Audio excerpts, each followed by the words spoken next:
Hello. Wait. Hello.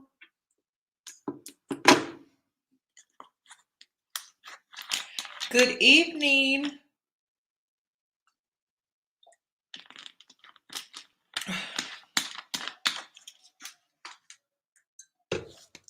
I got my notes. Oh my goodness.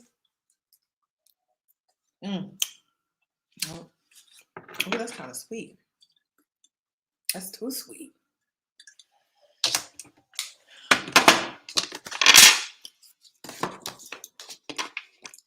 I'm just waiting for everyone to get in here.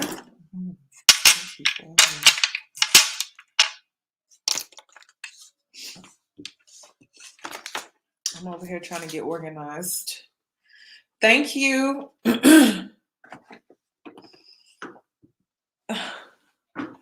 I permed my hair. Everyone told me not to, so I did it anyway.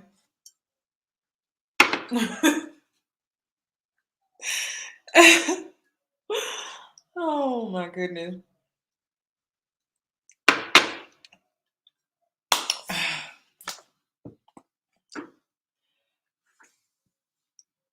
Why you don't like Jarrette? Who is that? Is it Layla? I just gotta say this before we get into tonight's live, right? I give very strong opinions on here, right? Okay. People give strong opinions about me and the things that I do, and I still do me. So I hope you're doing you. Okay. They're just opinions, okay? It's not life or death. Now, if you ask me for advice, that's one thing. If you ask me for my opinion, that's one thing. But, you know, do what you want to do. I don't know why people feel like just because I sit up here and give my opinion that means you can't do what you want to do. Because I'm going to do what I want to do. Nobody can bully me out of doing nothing that I want to do. That's crazy to do.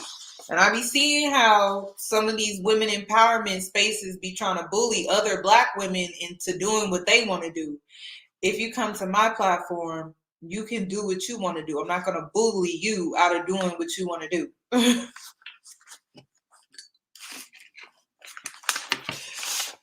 Okay. I just got to say that, okay? Because I be seeing that.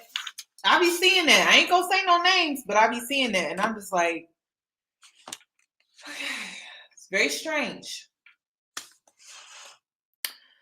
Nicole was the wrong one in the relationship, not Shane. I don't care what anyone says. You mean Natalie? Oh, let's get into it. Okay. Let me play my intro. You guys can go ahead and start calling in. I'm going to give my little commentary on it, which is just my opinion. And then I want to hear from you guys. So hold on. Let me play my intro.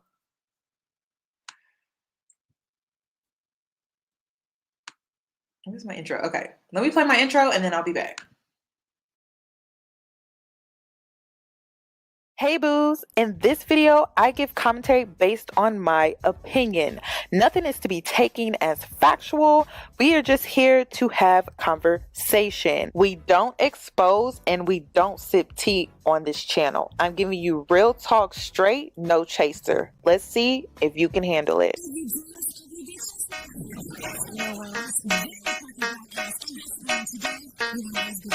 Cause I'm a boss.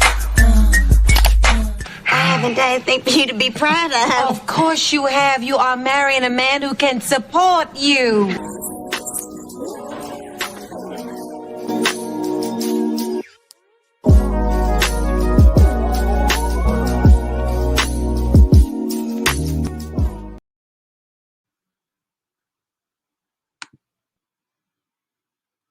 Okay, I'm back. Thank you. Y'all are so sweet.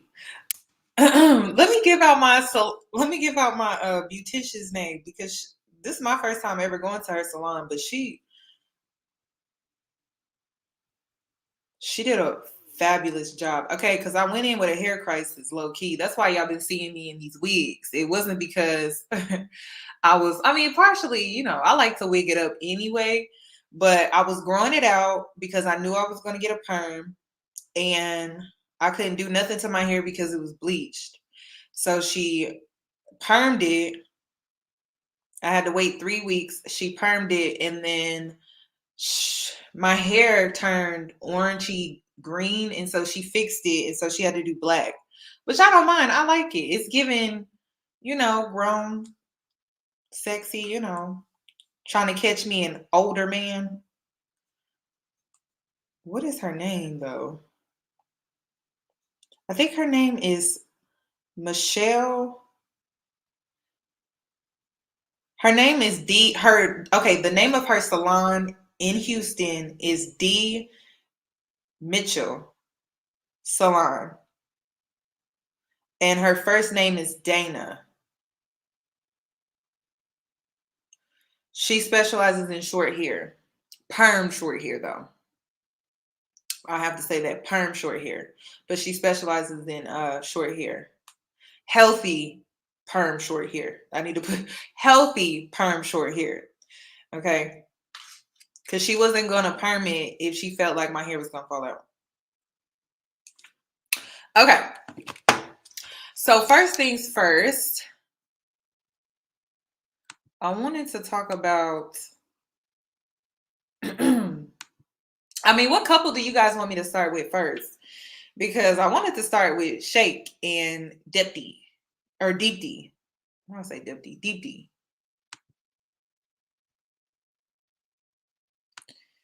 To the people that are tuning in and you don't know anything about this show is on Netflix. We are on season 2. I watched season 1, loved it. So now we are on season 2. Did it pop up? Okay. We're on season 2. And, this season, I felt like, somebody said Shake is annoying. Yes, he's annoying. This season, I felt like there weren't that many matches. Or was it just me, y'all? I didn't feel like it was that many matches this season. I felt like there was way more shallowness this season than any other season. And I don't know. How did you guys feel about preferences making it to your TV screen from, a streaming service or cable?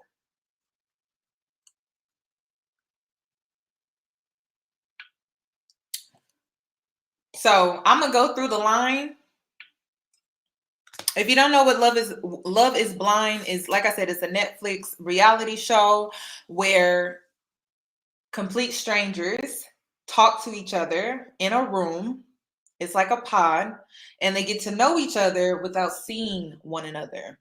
So basically, the whole point of the show is that you make a love connection without any visual, without having that physical attraction first. So, let's start with the first couple that I have up here. Let's pull it up. Okay, what is taking so long? Okay, Shake and Deepti. So I do have, and like I said, if you are coming on, you do have the cam up. Okay.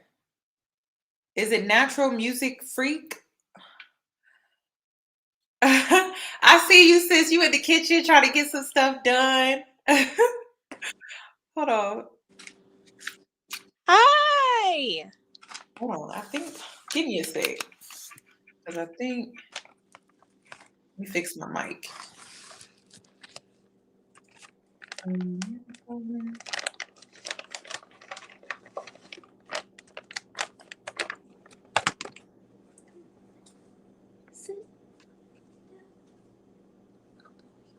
Okay, sis.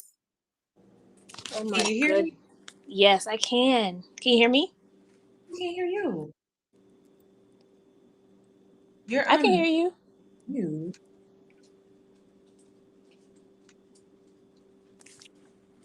Come here, boy. Okay, try again. Can you hear me? Yeah, because I have you. Hold on, let me remove you and then add you back. Okay, so you guys can hear. Okay. I can hear you. Oh my gosh, y'all! I have my computer on mute. Okay, I can hear you now. Okay, so we're talking about Deepti and Shake now. Yes, ma'am. Okay, so hi. I just want to say thanks for having me up. I love your show. Thank you. It's very obvious that Shake has some colorism issues within his own community. And Yes. even though both of them talked about only dating white before they got together, it seemed like it was a non-issue for Deepti, but it was something that I feel he was harping on, comparing her to his aunties. And a lot of people was like, okay, what does his aunt look like? But I know in other cultures, they'll call everyone who's an older woman auntie. So he could just meant she just seemed like an older woman in my community. That's how I took it. And she's not. She's beautiful. She's smart. And even if your own mama can tell you that this is like a catch and you Right. let that go. Right. And at first, I was totally on his side at the end of the wedding when he's like, okay, let's make it a celebration. Because if I spent money and got left at the altar, I'd say, okay, let's enjoy each other. Let's, my family's here, whatever. But then he told somebody, oh, if I would have said yes, she would have said yes. So clearly you're in your bag and you're trying to embarrass her and make her small, and you didn't really expect her to say no. Because what she talked about on the boat with Iyanna was that she hasn't really been expressing herself. So she's been hearing this stuff and she's trying to just let it ride. She never really fought him on it. And I think sometimes that's for the best, because when you're dealing with someone who has all these self-hate issues, not saying that I think he could be violent, but some men's ego are so fragile that you don't know what you're about to encounter. That's I heard somebody say the other day, you can't let people know that you see them, which is my problem with guys. I let them know that I see you, and I cuss them out, and I'll tell them, whatever. And I probably should just keep my mouth closed and just, okay, and then remove myself. So I'm definitely going to take her approach, because it saved her a lot more heartache, or just him trying to switch up or act like he does care when we know he don't. I don't know. But that's all I want to say. That is so true. Allowing men to be themselves, and then you really get to see the real them, and that allows you as a woman to determine how you want to deal with them moving forward. Mm-hmm. Okay, I like that. Thank you for calling. Thank you for having me. You're welcome. Bye-bye. Bye. Okay, next we have Ashley. Oh, I was like, what happened to her? We have Ashley Allen. Okay, I like that. Thank you for calling. Thank you for having me. Hello. I think you had me playing. I didn't know I was on here. If you can place me on mute, I think it's on. Sorry, I was there's a delay on my TV screen, but then you're in full view, so then I'm like, let me just mute this so I don't get confused. So sis, I have to ask Ashley, so how did you feel about the relationship between Shake and Deepti? It was very triggering to me, only because of the simple fact that I am a person that deals with going to a all white school. You get what I'm saying? Being the token most of the time. And so you either get the people who want to be with you because you're exotic. I literally had one of the first guys that I ever tried to date.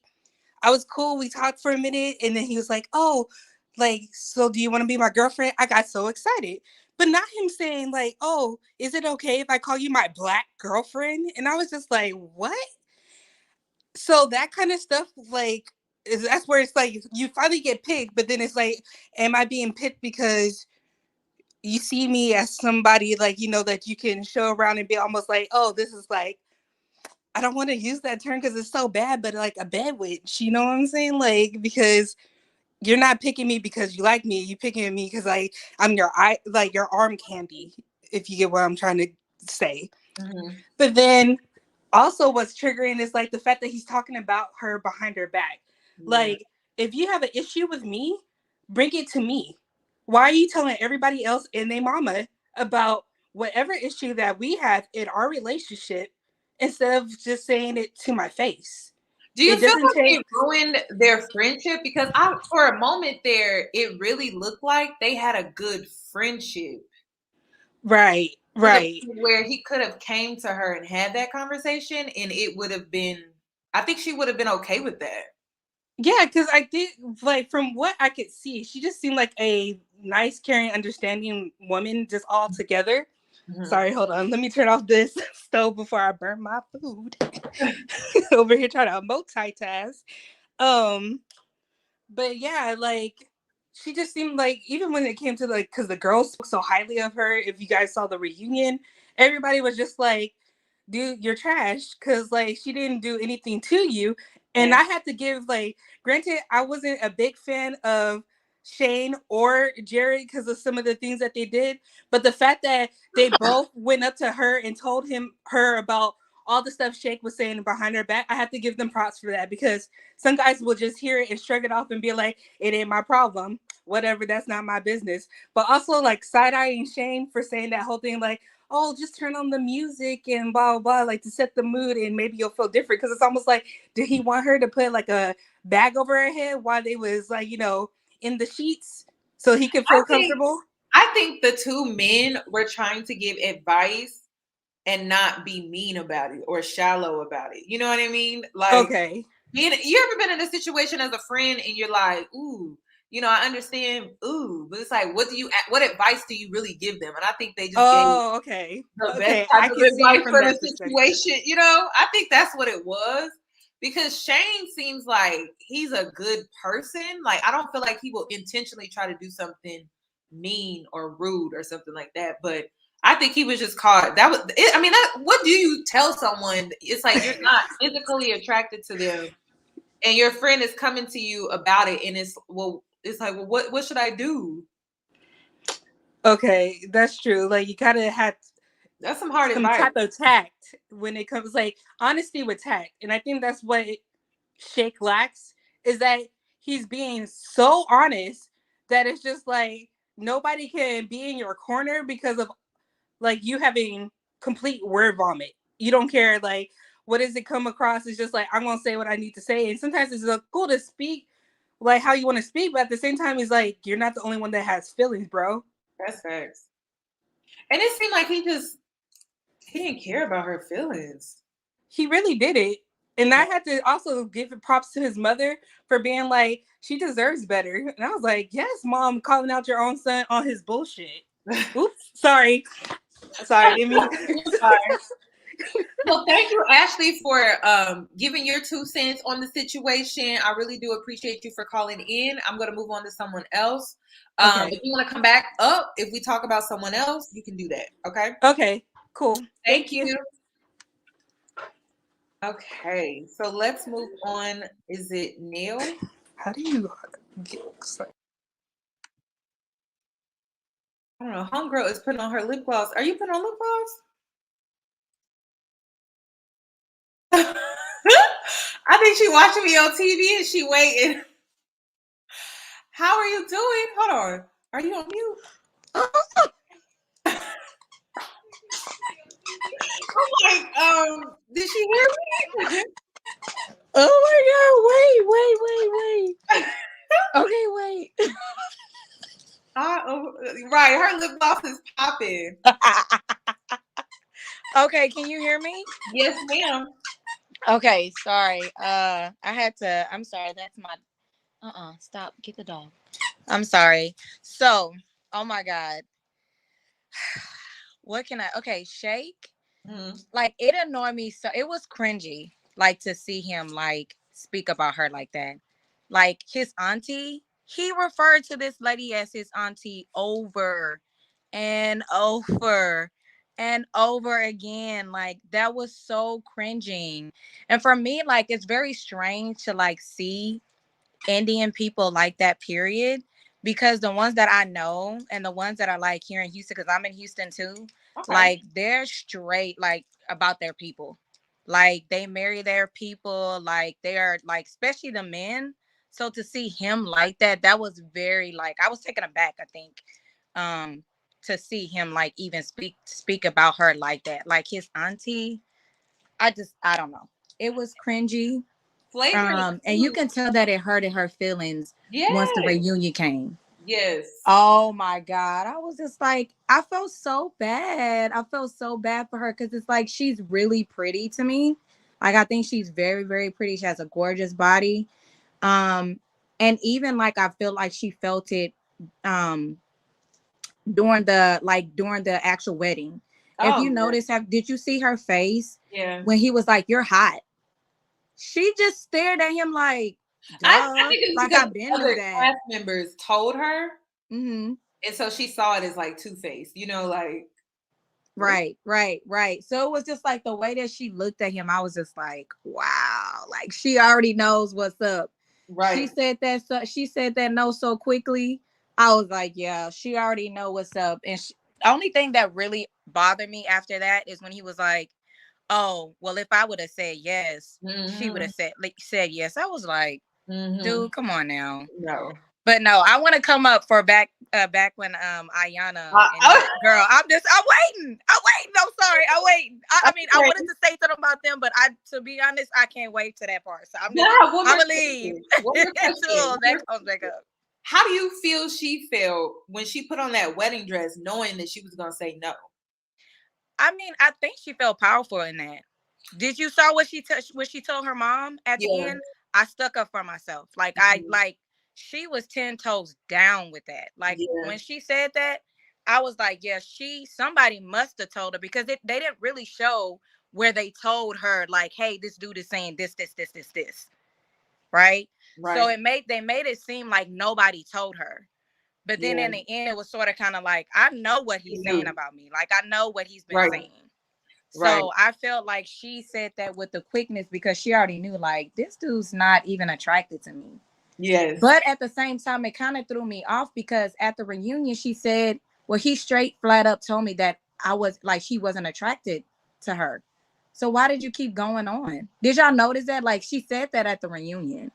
I think it was because it looked like he was trying, you know? Yeah, that's And you true. and you No, also have he to did look understand like he was trying. That's true. her parents were I think her parents they had an arranged marriage. Yes, And hers did. so Yes. maybe she was Mm-hmm. being told by her mom, keep an open mind about it and things like that. Mm-hmm. But it just didn't work out in the end. That's what I think. That's what I Okay. So maybe that's where they were going with it because I was just like, how did he tell you that you were not attracted to him? And then you like, so now I get it. Now, okay. So that makes sense. That makes sense. because I think any person that didn't come from a family where they had an arranged marriage or something like that, Yeah. I think they would have been like, okay, well, this Right. is Move it it. along. Right, Exactly. right, Exactly. right. Girl, but he was real bold at that reunion. I'm just like, honey, calm down. Like, put a muzzle on that mouth. Be quiet. He was horrible. I felt Girl. like this was the most ghettoest reunion I've ever seen. It was ghetto. I was like, why is it in Vanessa was jumping out of character? I said, girl, I ain't never seen you like this. But she was saying everything I wanted to say. So Exactly. Yes, the wife mhm. of the Vanessa. show. Yes, Mhm. yes, she was. Yeah. Yes, she was. And for him Mhm. to say, "Oh my God," when he made that comment about the only person that I'm attracted to was Nick Lachey's wife in here, Yeah. I couldn't believe he said that. bruh. I was just like, And I can't she was like, oh my God. believe that. And then she even Crazy. said it. Vanessa was like the one girl that is like telling you how it is or what it is, don't even want you, but you are attracted to her. Right. Exactly. And she was Exactly. the rudest of them all. Like, I'm like, you know what? Okay, Shay, because you make a lot of sense. Right. Okay. Yeah. Right. Right. Well, thank you for calling in. You can always come back up. Okay. Okay. Bye. Bye. Okay, is it Taya Williams? Hello, how are you? Oh, I can't hear anything. Am I in here? Yes, we can hear you. Right. Oh, I don't know what's happening. We can see you. We can hear you. What? Why? Okay, she's gonna have to come back. Okay, KS, if you can cam up for me, please.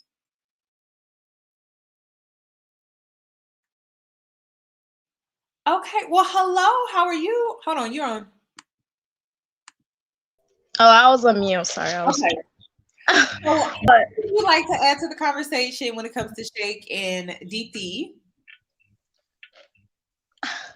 We were talking about it being ghetto and stuff like that. Girl, I was acting ghetto because like I was throwing my stuff at the wall because I hate him so much. Like he's cringe. He's definitely one of those people I would fucking punch, but I don't. I don't know, but I was cringing at him all along because the fact that he like was talking behind her back and all. Oh, Yanni, I'm sorry. I'm trying to contain myself, but when he was talking behind her back, I was yelling at the screen. I'm like, girl, girl, girl. I was like yelling at there. I was out of character. I'm sorry, but I was going to say the fact that I think he said that he only attracted to white people. That one, like, I'm like no surprise because the colorism there, someone mentioned colorism. The colorism there was in that country is so high. You know, I heard all about the bleaching cream and stuff like that. So I'm not surprised at it. But I'm just mad at the fact that he wanted to, you know, play games around. Like at least just fucking tell how it is and stop trying to play games. Do you feel like featureism had a part in it as well? Featureism. Oh yeah, featureism, yeah. Yeah, the whole looking white stuff. Yeah, that one is main mostly. But anyways, and I hated the part someone mentioned the whole him hitting on Nick Lachey's wife, Vanessa. Yeah. Yeah, that one in my head I'm like, how dare you? She's literally married. That's one. But also the fact that this lady, Vanessa's the last person I would try to hit on. Because Vanessa will literally cut your balls off. Right, right. Yeah, he like she do not play. No, like Vanessa's a baddie. That's what I think. But I felt sorry for her, the fact that she had to deal with him. Like I really hate her. He's my most hated person now in that show. But that's all I have. Do you feel like there's a way that you can be honest with someone without necessarily being rude about it? Yeah. I think so. Yeah, like don't beat around the bush, but don't also like, you know, break someone's feelings. Just Right. say nicely, but he was being an asshole. Yeah, he was. Am I allowed to curse? Oh, I'm not allowed to curse. Sorry. But yeah, he was though, because it was just like, okay, you can tell you can be honest with someone and let them know, like, you know, I'm trying, but I'm just not getting that physical attraction, which she already knew up front from the pods that was something that she was worried about. He was worried about, so they were mutually worried about that. But it was just he went too far with like how he would explain how he was so unattractive. It's like we don't need details. That was the part that was rude. Like, we don't need you to draw us a picture. We get it. Yeah, and like guys like Shake is guys I'm definitely not gonna try to date now. I can't handle it. But thank you for, you know, letting me on to speak my little 2 cents, Yanni. You're welcome.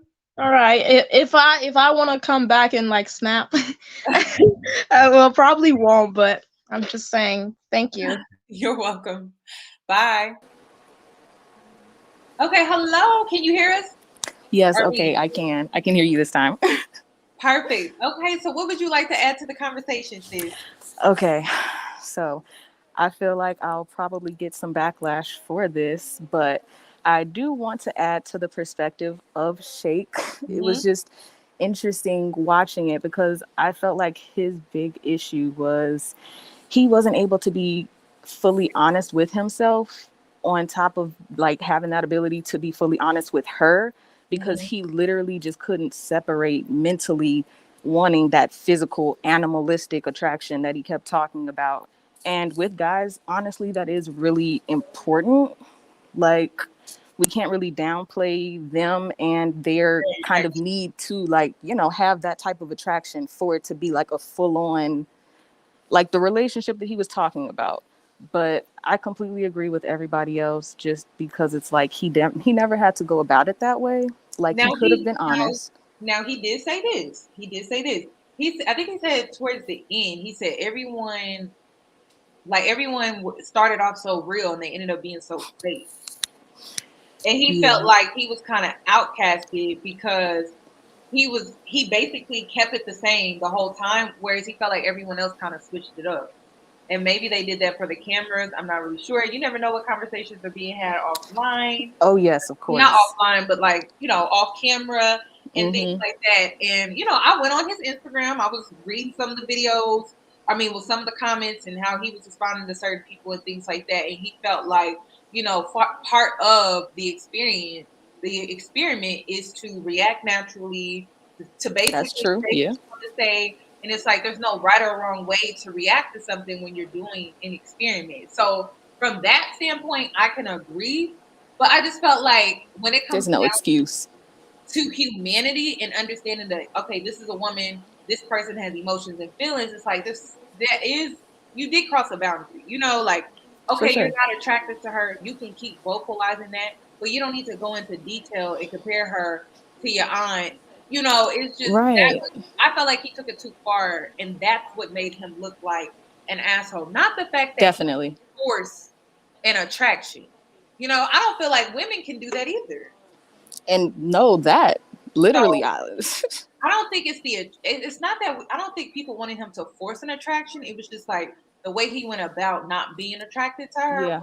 I think people had an issue with it. Yeah, no, he definitely wasn't at all considering her feelings. And yeah, of course, Deepti didn't deserve any of that. Like, she showed herself to be a very mature, on top of like understanding person, like emotionally, like she held herself together, kept her composure. Yeah, I just feel like he was immature about it. He just went about it wrong. Like, I don't think people would have been mad if he would have said, you know what, I'm unattracted. I did try, but I'm attracted. I'm unattracted. And I think that would have been part of the experiment. Like, you can build a emotional connection with someone and still not get that physical attraction to where it will bring the connection full circle. I do believe that. And I think because it's not what you say, it's how you say it. Always. Yeah, it was just how he went about it. It was just so immature. So no, I agree. Yeah, and I feel like they definitely brought up a good point at the reunion when they were saying you're on the wrong show if you just are only thinking about the physical and you can't get past it. Like, the whole point is you being able to attach yourself to someone emotionally and let the relationship flourish from there. And that's why I say he wasn't being fully honest with himself, just because when you're honest with yourself, then you can go into a situation understanding, like, for me personally, I need to have that physical connection with someone for it to be like, you know, overall chemistry to make a good functional relationship. And that's just honest, but he wasn't. Like, I have another question, because I thought about it from an experimental standpoint. Now, do you believe that a person can have an emotional connection with someone and then that physical connection can grow over an extended period of time? Yes. Do you feel like he was given enough time to allow that physical attraction to grow? Do you think if they would have given him more time that maybe he would have gotten around to it? You know, and I thought about it from that perspective, just because, like, even though it was also shitty the way that Shane brought it up, like talking about, you know, like just set the mood and, you know, maybe take a couple shots and like see where it goes. But definitely giving it time and just allowing them like to get more comfortable. But it really didn't seem like Shake was willing to give it time also. He just wanted the instant connection, just the instant gratification from it. And it's like, that's not how relationships work, especially over time. Let me give you a little tip here. I knew I wouldn't have went with him the way he grabbed her when they first met. Well, he did say that she agreed and that they, you know, had an understanding about it. He was sexual day one from the beginning. Yes, was it's my biggest red flag. I'm like, oh no. Like he couldn't get past the physical. Yeah, after that, I'm like, I maybe it's because I've been put in that position before, but it's like after that, I knew from that day forward, it was just going to be physical. After that, like I knew that what they were trying to build in the pod had ended. Just when I saw when he grabbed her like that, I said, "Oh my god, no, this ain't it." Like, I was like, "No, I see where this is about to go." So, well, thank you, Tia, for calling in. I really do appreciate it. Oh yes, thank you for having me. I love your show. Keep doing what you do. Yes, thank you. We love you. Thank you. Bye bye. Okay, let's move on. Hello, how are you, sweetie? Hold on, we can't. I think you're mute. I have myself muted just in case. So, what would you like to add to the conversation, sis? Okay, so we're on Shake and Deepti. Yes. So I'm going to say, for me personally, I am a multicultural Black person. So my mom's from Jamaica and my dad's from here. Okay. And so when it came to the colorism thing, he already had like turned me off of that because I feel like Black Americans don't understand. Like for us, colorism is fully just relational, but in the rest of the world, like it is truly like fully your currency. It can get you a job, it can get you a better school, it obviously can get you a good marriage. And so from that perspective, I find it so interesting how he was talking about building his practice and all this kind of stuff. And she obviously is educated. They said she's a data analyst. And yet somehow, some way, it still felt like he was looking for a partner to be a trophy on his arm and not someone to build. Like, how are you building a practice and you're more worried about you being animalistic? I can get you like one essentially you want to be like into her, but it fully felt like a more of a truly purely physical connection, not necessarily a sensual connection. And I think those two things are so different, even though the act can be the same. So that part threw me off. And then also it's just like he seemed like he knows about Netflix. So I watched Indian Matchmaker. I felt like he should have known from the jump that he was going to get blasted on Love Is Blind because people were upset about Indian matchmaking because of the colorism. Yeah. And so, like, they both said, like, oh, yeah, I think Deepti, we still have to point out, Deepti also said, no, she's just dated white men.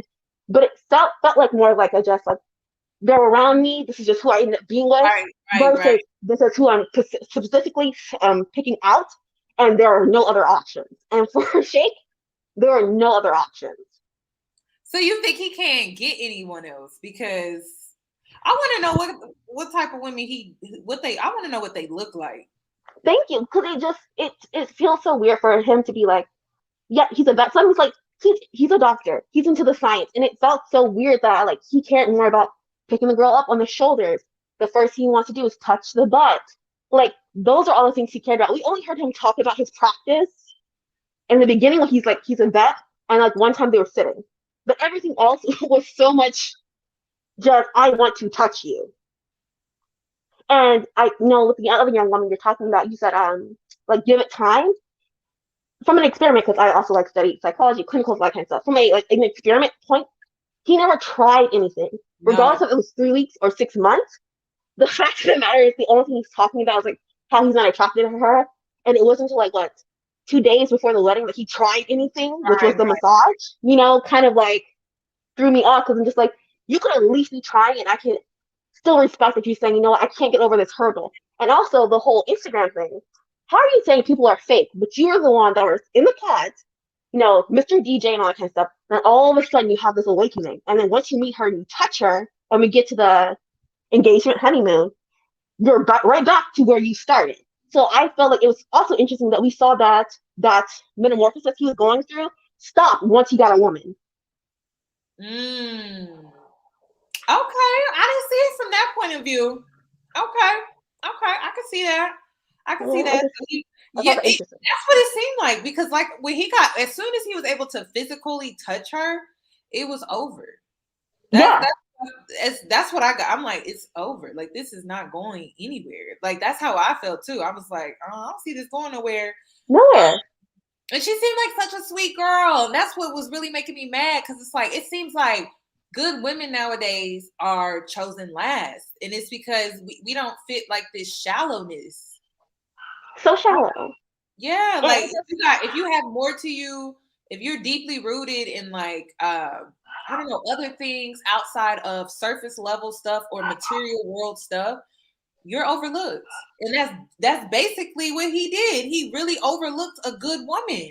And it's like, there's a lot of good women single. There are a lot of good women single. And then another thing, the Black community loves to say, oh, you guys just don't know how to choose them. You guys don't know how to choose them. That was just it was an experiment, but like that happens outside every day. And it's like, we could be minding our business and we get approached by someone and we, you know, they present themselves to be a decent guy, but they're two-faced behind our back. Now, how are we supposed to put up with that? How are we supposed to compete with that if a man is lying to our face? Thank God she had cast members that had her back, but this happens on the real dating scene. That's all. This is why good women are single. It's because we dealing with men that are either two-faced liars, playing games, players, manipulators. I mean, like, we really gotta have a crew of people that can see behind us or see things when we're not around in order for us not to be played nowadays. Like, it's ridiculous. Because it was crazy to me of the fact that like he was talking about building his practice, but then at the end, like, I get physical. I love me the physical. But it's, again, you didn't try. And that was really the only thing he talked to her about. He didn't take her out on any dates or anything like that. They didn't really even have a real emotional discussion about it, things that she could do, even though I truly believe there was nothing she could do. He gives me that type of person, like, even if it was colorism, he got like a lighter skinned Indian woman, I don't even think he would pick her. Because I feel like he wants a trophy to be in, I typed this out in the chat earlier, wants a trophy to be in white society. Yeah, I think he has like self-hatred issues to the point where he wouldn't do Indian at all, even if she was lighter complected, even if she had a slimmer nose. I just think like he doesn't want Indian, like he wants white, like he wants to whitewash his genes. That's what I get from him. I don't. But we give props to his mom. We do love the mom situation. That was really cool and nice to see, because I do know I was watching a few Indian podcasters talk about the situation, and so they're happy to see a mom who wasn't. And a lot of cultures, you know, somewhat subservient to their son. So they enjoyed that. And I did like that of like, what is this? Especially since I also, again, I don't know how much time I have. It's also interesting because he comes from a culture, like he's very tied to his culture. It's also interesting that he had no thoughts or ideas about how his family would marry into the other family. Because again, it was just physical. It wasn't about his business, about how the families would interact, about nothing. That's facts. I think he was fake. That's facts. Well, thank you for calling in and weighing in on the conversation. I really do appreciate it. You added a lot to this conversation. Thank you for having me. You're welcome. Okay, you guys. So we're going to move on. We're going to move on to Iyanna and Jarrette. So y'all go ahead and start calling in. I know y'all got a lot to say about Iyanna. You guys, I'm not going to lie. When I saw the marriage, I turned it off. I got so mad. I turned it off. I didn't even know there was a reunion available because I was so mad that she said yes. I was so mad that she said yes. I was just like, why? I was like, why? So I turned it off. I said, that's why if you followed me on Instagram, after I saw Natalie and Shane, and I was like, oh my God, right? And I was so shocked. And then when Iyanna and Jarrette came on, you didn't get nothing from me. You didn't get no Instagram story. And it was because I was just so mad. I was so mad. I was just like, oh God. I was just like, really? Okay. Somebody, oh, you feel bad for her. Okay, Ariel. Hello, how are you? Hey, I didn't even know if I'd connect. Yes, there is a slight delay, but it's okay. What would you like to add to the conversation regarding Iyanna and Jarrette? Have you already had someone on to talk about them? I think you just switched to them, right? Yes, I just switched. So you will be the first one. All right. So my biggest takeaway from the season is when I saw the reunion and he tried to justify the conversation with Mallory. Mm-hmm. That killed me. That whole conversation, how he tried to twist it as a joke to what was it, Salvador? And so Mm-hmm. I was very much confused. I feel like Iyanna didn't stand up for herself in the situation. I feel like she let herself get played. And you know what? You know what I also found to be interesting? We found out at the reunion that they slept together in Mexico. Exactly. Now, I wanted to ask, I'm like, was this before they had the conversation with Mallory and Jarrette had the conversation, or was it after? Because I'm having the inclination that it was before. Okay. Because I mean, if you're showering together, if you're taking a scene in the shower, and then you're telling me you didn't have sex together before that, I'm like, I don't know. so true. So true. So maybe, I don't know. That's why I'm just like, So sometimes I feel like sex can get us emotionally attached to where we don't always make the smartest choices. And so I think that played a major part into why she continued to do what she was doing after that situation happened. Because honestly, I felt like that was super disrespectful. Definitely. And I know you can grow in compatibility. I know they had like some kind of connection they claim they had in the pods. I think they're better connected than him and Mallory. I feel like Mallory she came across very fraudulent in general as a person.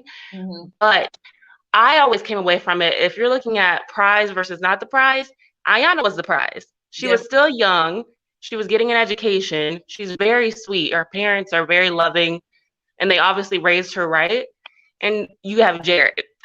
Right. Jarrette, his parents seem nice too, as well as his father. But I'm just like, you could have had anyone you wanted. I wouldn't have.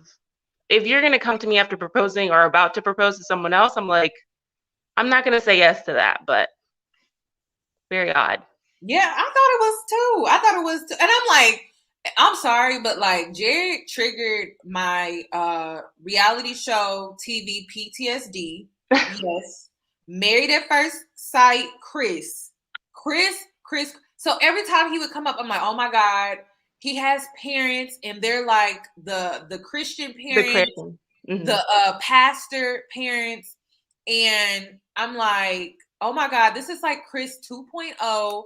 And I started getting triggered because I'm like, this is probably not gonna go well. And I really started hyperventilating, like, oh my God, it's happening again. And as I watched, I'm like, Jarrett's a smooth talker. yes. So he can give you like the kindness, he can give you the eyes. I noticed he does the eyes, but it was the little things with him. It was like, for me, it wasn't the going out with friends. Okay, like I feel like they played that up for the show. But like, why do you still have stuff in your bedroom from your ex? And you're about to be 30. What are you doing? Yeah. It just seemed very like, you're not ready to be married. What are you doing? And then I will say there's one thing else I clocked, and you tell me if you saw it too. When he met Iyanna, he did say, you don't look like how you sounded. And I always thought about that. And I was like, what did you think she was going to look like? And what would have been the problem with that? You know what? I did not catch that. But now that you're bringing it up and highlighting it, yeah, I remember that. He was like, you look different than you sounded. I'm like, what did you think she was going to look like? And also, why would that have been weird? So Black. I'm gonna just go ahead and black. He was like, oh, you're petite and you're lighter than I thought you'd be. I'm thinking that was the conclusion he came to. Like, I can deal with this. Very interesting. What? Someone brought that to my attention, but I'm like, no, like he couldn't see them. But I'm like, he did say that. He did. Wow. Yeah.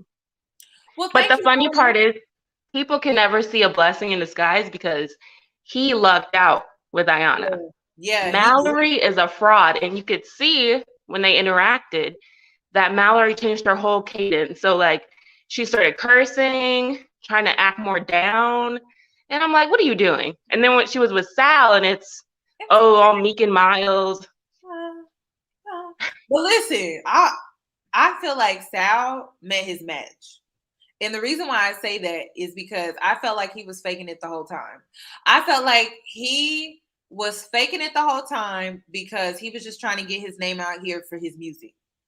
And the reason why, yes, the reason why I say that is because he just seemed very performative. Like he is the type of person where he got in the pods, he figured out, you know, the type of man that she was looking for, and he molded himself into being that perfect man. Like he would always romance her and sing to her and do all of these romantic gestures and things like that to like kind of win her over. And I felt like it was performative because it always felt like he was always overly planning. And then the one thing that stuck out to me, and after that I was like, I knew it, was when that girl popped up at his sister's house looking for him. And I was like, oh, so you're a womanizer. You do this to women. And he was like, oh, it was just a casual fling. But I'm like, okay, it seems like you sing probably to all of the girls that you date. And you probably breadcrumb them and lead them on and romance them in a way to where they believe that they may have something more with you. So Sal, you were never going to choose Mallory. You were just playing along, putting the music out there. And I noticed how in the reunion, when Nick was like, yeah, we love your music, da, da, da. And I'm like, and the way he looked, and I was like, wow, this man, he's good. I'll give it to him. And let's be real here, because I mean, he's not singing like something we haven't heard before. Like it's not anything special. No. But and I don't want to get too off of Iyanna and Jarrette if other people want to talk too. But I will say just about all of them in general, when they go to each other's homes, why are we putting men on this show who have a bed on the floor, who have more shoes in their closet than they have a bed to sit up on the floor?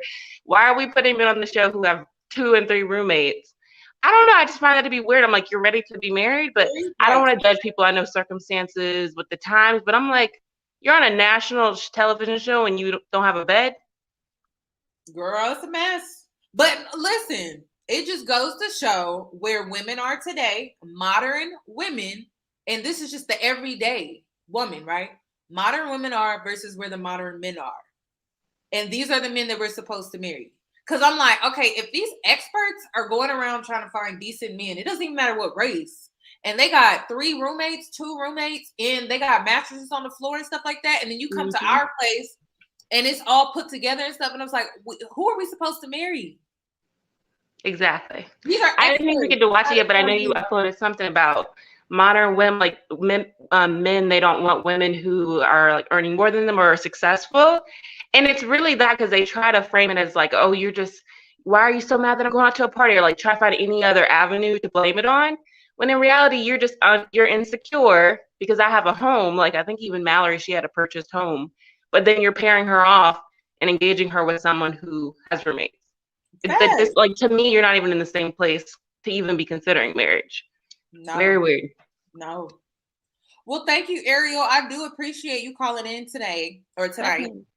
Yeah. Thank you for having me. You're welcome. You enjoy the rest of your night. Thanks. Bye. Bye.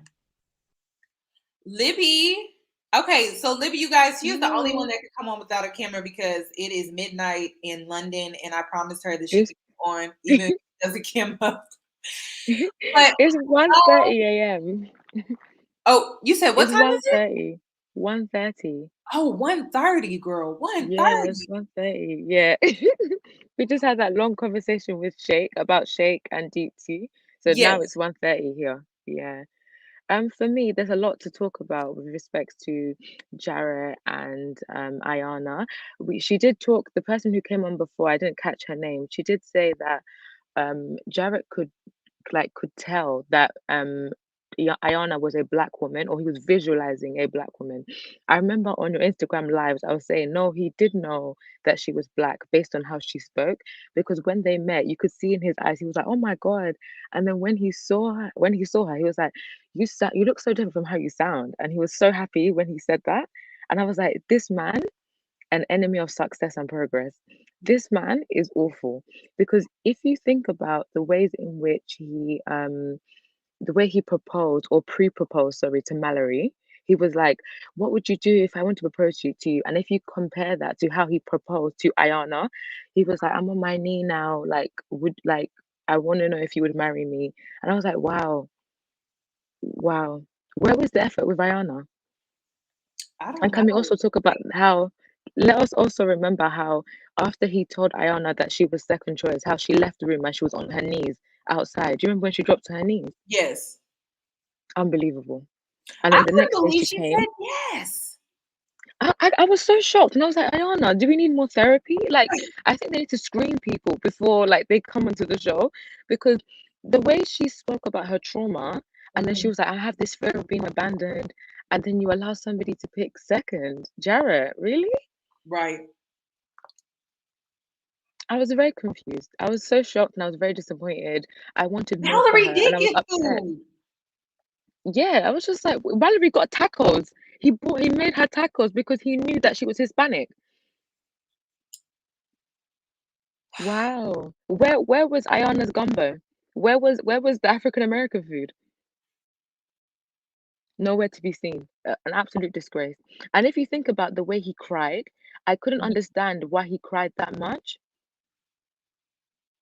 The way he was crying was like somebody killed like his mum was. I don't understand. His eyes were red. And we were I all like, was your connection that serious? Like, I don't remember it being that serious.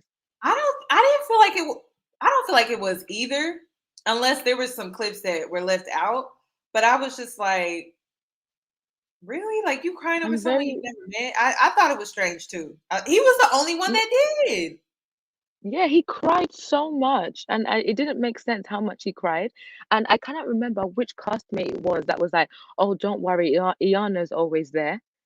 Honestly, it drove me insane when they said that. It's like, oh, Iyanna's there, so don't worry. And the proposal wasn't great. The suit wasn't great. Everything, none of it was great. I was very disappointed. And Ayana, I'm upset that she's so happy because I wanted her to be happy with somebody else. I know. Do you feel like their marriage is gonna last? I think she's gonna try. She gives me Derek Jackson wife vibes. No, no, no, not She not no, no, does. no. No, she In that does. she's like long suffering. In that she's long suffering. Like I'm really Yes. gonna be here. And it bothered her that he would go outside at 6 a.m. and come back at 6 a.m. It's like, oh, it's fine, you can come back at 3. She couldn't voice those opinions. Imagine the other things that he does that bothers her. She doesn't say. I know. And that's another thing. She has this very passive personality and he has this very dominant personality. And I can quickly see how that relationship can become emotionally abusive. Because one thing that he does is he knows how to smooth things over with his mouth. But like the whole time he would promise her this and promise her that. And he's a smooth talker. Like even on the reunion, he was like, I'll step up and be a man about it. And I'm just like, yeah, but like you did it though. And you knew what you were doing, but you didn't care because you knew you had a girl that you chose as the second option. And you knew that she's not going anywhere because she knows that she was a second option, yet she chose to still be with you. And this is why I tell girls all the time that like if a man makes you his second choice, he's always gonna put you as his second choice. Second choice to his friends, his family, his career, because he feels like, well, since you knew that I chose you second, you're always gonna be around. That's why it's always best to be the prize.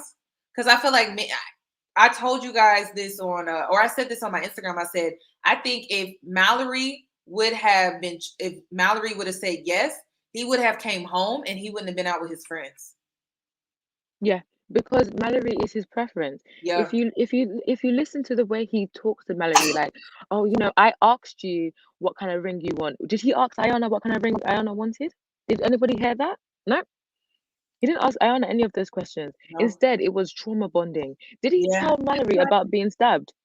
Yeah. Did he tell Mallory about being stabbed? Do you know No. what it is? We should have suspected him from the moment he talked about being stabbed and like, oh, I want a wife because nobody was by my side. Wow, is that why you want a wife?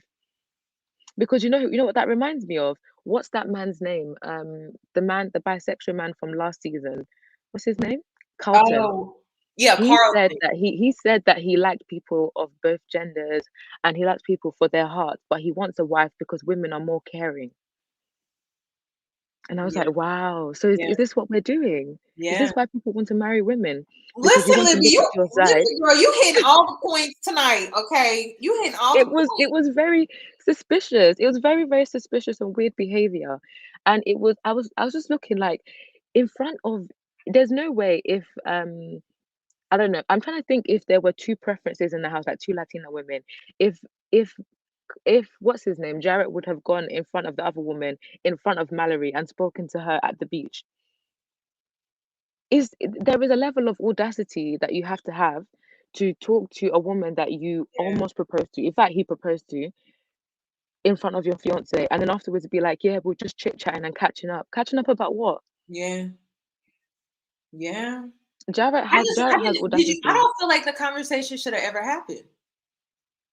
No, I think a conversation should have happened, but I think it could have happened just in a different setting.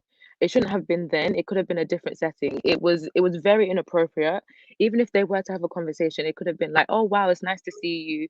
You look similar to how I imagined. I hope you're having fun in your engagement. I'm gonna go back to Iyanna now." It could have been that. Yeah, Instead, it was, "Oh, Jebe, Mau Mau. What is this?" It's yeah. audacity and it's cheekiness. The way Sal was crying, I was like, Sal, you and your ukulele, I don't have time for this, but I Girl, like I was like, this seems so performative. I don't know. It was Sal. I just feel like he's a player, but he has that good boy, good guy image, and so no one can really see it. no, But no, I'm he just didn't give me like good guy vibes. He gave I'm, me I'm telling you, scary vibes. every scene he had either dinner cooked, candles lit, he was playing a song, he had a picnic planned. There was never or meeting his sisters. And I was like, this is what womanizers do. This is like he It's was very a weird. book. If they wrote a book on how to be a womanizer, he is that book. He is that book. I'm like, every scene was just so perfect and planned and orchestrated so perfectly to woo a woman. And it was just like, I don't think we ever saw a genuine scene with him at With all. him in it. No, he didn't So, give me nice vibes. The person who gave me nice vibes was Nick, but to some yeah, degree. But Sal gave me like my friends would be creeped out by him vibes. Like I wouldn't want there's something about him. I can't describe what it is. It's like not genuine nice. It wasn't, I it don't know, something reminded me of about him was you. very off. It reminded me of Yeah, you. yeah, very, very creepy. Like, Yeah. something about him is quite off. And for me, I felt like Mallory had dated Jarrette before, like Jarrette types before. And it always seems like it's nice in the beginning because when you're fetishized by somebody, it's like, oh, I want to please you. In my mind, I imagine our daughters would look like this, and like, wow, I just love being with you. And then after a while, they get used to you, and then they become the person that they really are, and you're like, wow, I really thought I was gonna get a different black man. No, no, Mallory, you weren't. Yeah. That's not who And then you were getting. The they had same one. nicknames and stuff. Oh, he didn't have nicknames with Iyanna. No, And that's I loved Ayana's parents. Ayana's parents asked him, "What do you like about her? She's so resilient." yeah. And then And her that's her mum her girl, mum when I tell said, you the struggle of red flag, I threw it. I said, this is it. I'm throwing in the towel. I said, "Yeah." no. I said, what? Any Because I'm man thinking tell you, resilient. oh, I love you because of how strong you are and how you can withstand anything. I'm like, oh my God, we're gonna go march, Ugh, we're gonna go this protest. is so disgusting. Because you know, it's so crazy. I watched the show, and if somebody was to ask me, "What do you like about Ayana?" I wouldn't have said resilience. I would have been like, "She seems so pure. She's like a very Yes, kind and nice person." Look at all the adjectives I'm giving you. Did I say right. resilience? No. Wow. And that's why I liked I'm like, she's such a sweet girl. He could have even said she's She such a just sweet girl. No, he said Yeah. Oh, like her resilience. Her she resilience. just needed she just needs like a good 2 years of intense therapy, and Yeah. then the kind of men that she would attract, I just she's so nice. I was very disappointed. I'm gonna say this. I think the reason why, especially here in America, the reason why we as Black people, male and female, struggle with relationships is because how we form them, we trauma bond. And that's one thing that I noticed was when Jarrette got in the pod with Mallory, it was all about personality. And when he got in the pod with Iyanna, it was more so about struggle, trauma. And that's how they built their connection. And that's how we as Afro-Americans, and I'm pretty sure Black people all over the world, we build our connections with other Black people in a romantic sense and even in a platonic sense. We build it off of what we've gone through, and we don't build it off of like hobbies, similarities, things that we love, that we're interested in. It's always like rooted in like trauma or something like that. And I think that's killing our community as far as like how we're able to build like a healthy relationship or marriage. Because if it's built off of personality and like being able to have fun with someone, I think we'll have like longer lasting relationships with people. And this is why I do feel like I dating out. I mean, like, think about it. When you have a conversation with a non-Black person, it's rooted in similarities, hobbies, and things like that. When you build a connection with a Black person, just think about it for a sec. It's based off of trauma that has something to do with our hair, our skin, trauma that has something to do with being on the job, and we kind of just come together because it's like we're dealing with racism, we're dealing with climbing the corporate America ladder here in the US. It's always built off of that, and it's not built off of like just a genuine, even more, maybe even like childlike. Go ahead. I'm thinking about other cultures or other groups of people, right? So, like, I'm African and I can bond with another African person and speak to them about like something that's traumatic. But like our bond will quickly then move on to like other things that are fun that we bond over. So and even when I speak to my friends who are Asian or white, let's say different ethnicities within white, they can talk about like, oh, this is so traumatic as an Italian, but then go on to talk about their food and other parts of their culture. So I feel like, yeah, you can bond like about and talk about traumatic things, but there has to be something that comes after that.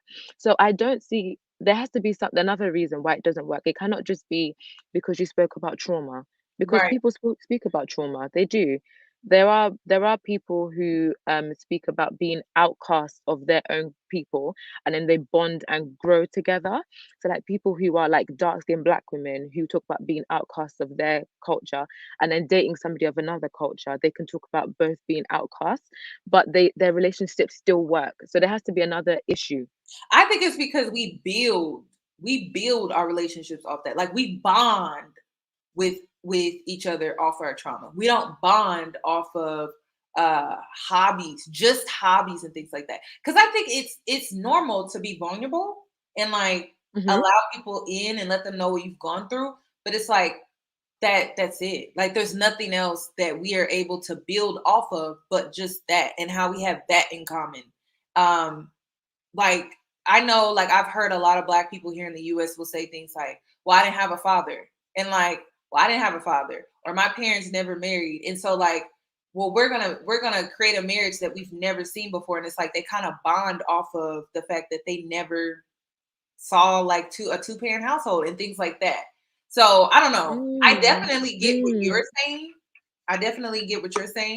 But I said majority. I think majority of marriages here in the US that are Black are trauma marriages, trauma bonding marriages. Trauma bonding and trying to repair things It that could be you didn't start. I know a lot of people that shack up for financial reasons. That's trauma bonding. That's not like coming together because you love someone, you like their personality. Like they actually don't have a connection outside of financial reasons. So Yeah, wow. And then you can't leave, or even if you wanted to leave, because everyone has done hashtag Black Love under your page, under your pictures, and then they have all these high hopes for you. No, no, no, it's true, because there was this infamous Black couple in the UK, and they broke up, and people were like, "Oh my God, love doesn't exist," and it's because people put all this pressure on you, and they have all these ideas about what you have to be, because you are both Black people and you have nice pictures together, but they don't actually know your relationship. Um, I don't know about the whole trauma bonding thing. I'll have to look at. Okay, no, I remember a few of your videos that you have done about couples who are Black in the US. I'm thinking of a few of them, and it was all trauma. Yeah, the Black Love show that Oprah has on her network is nothing but Oh, I hate that show.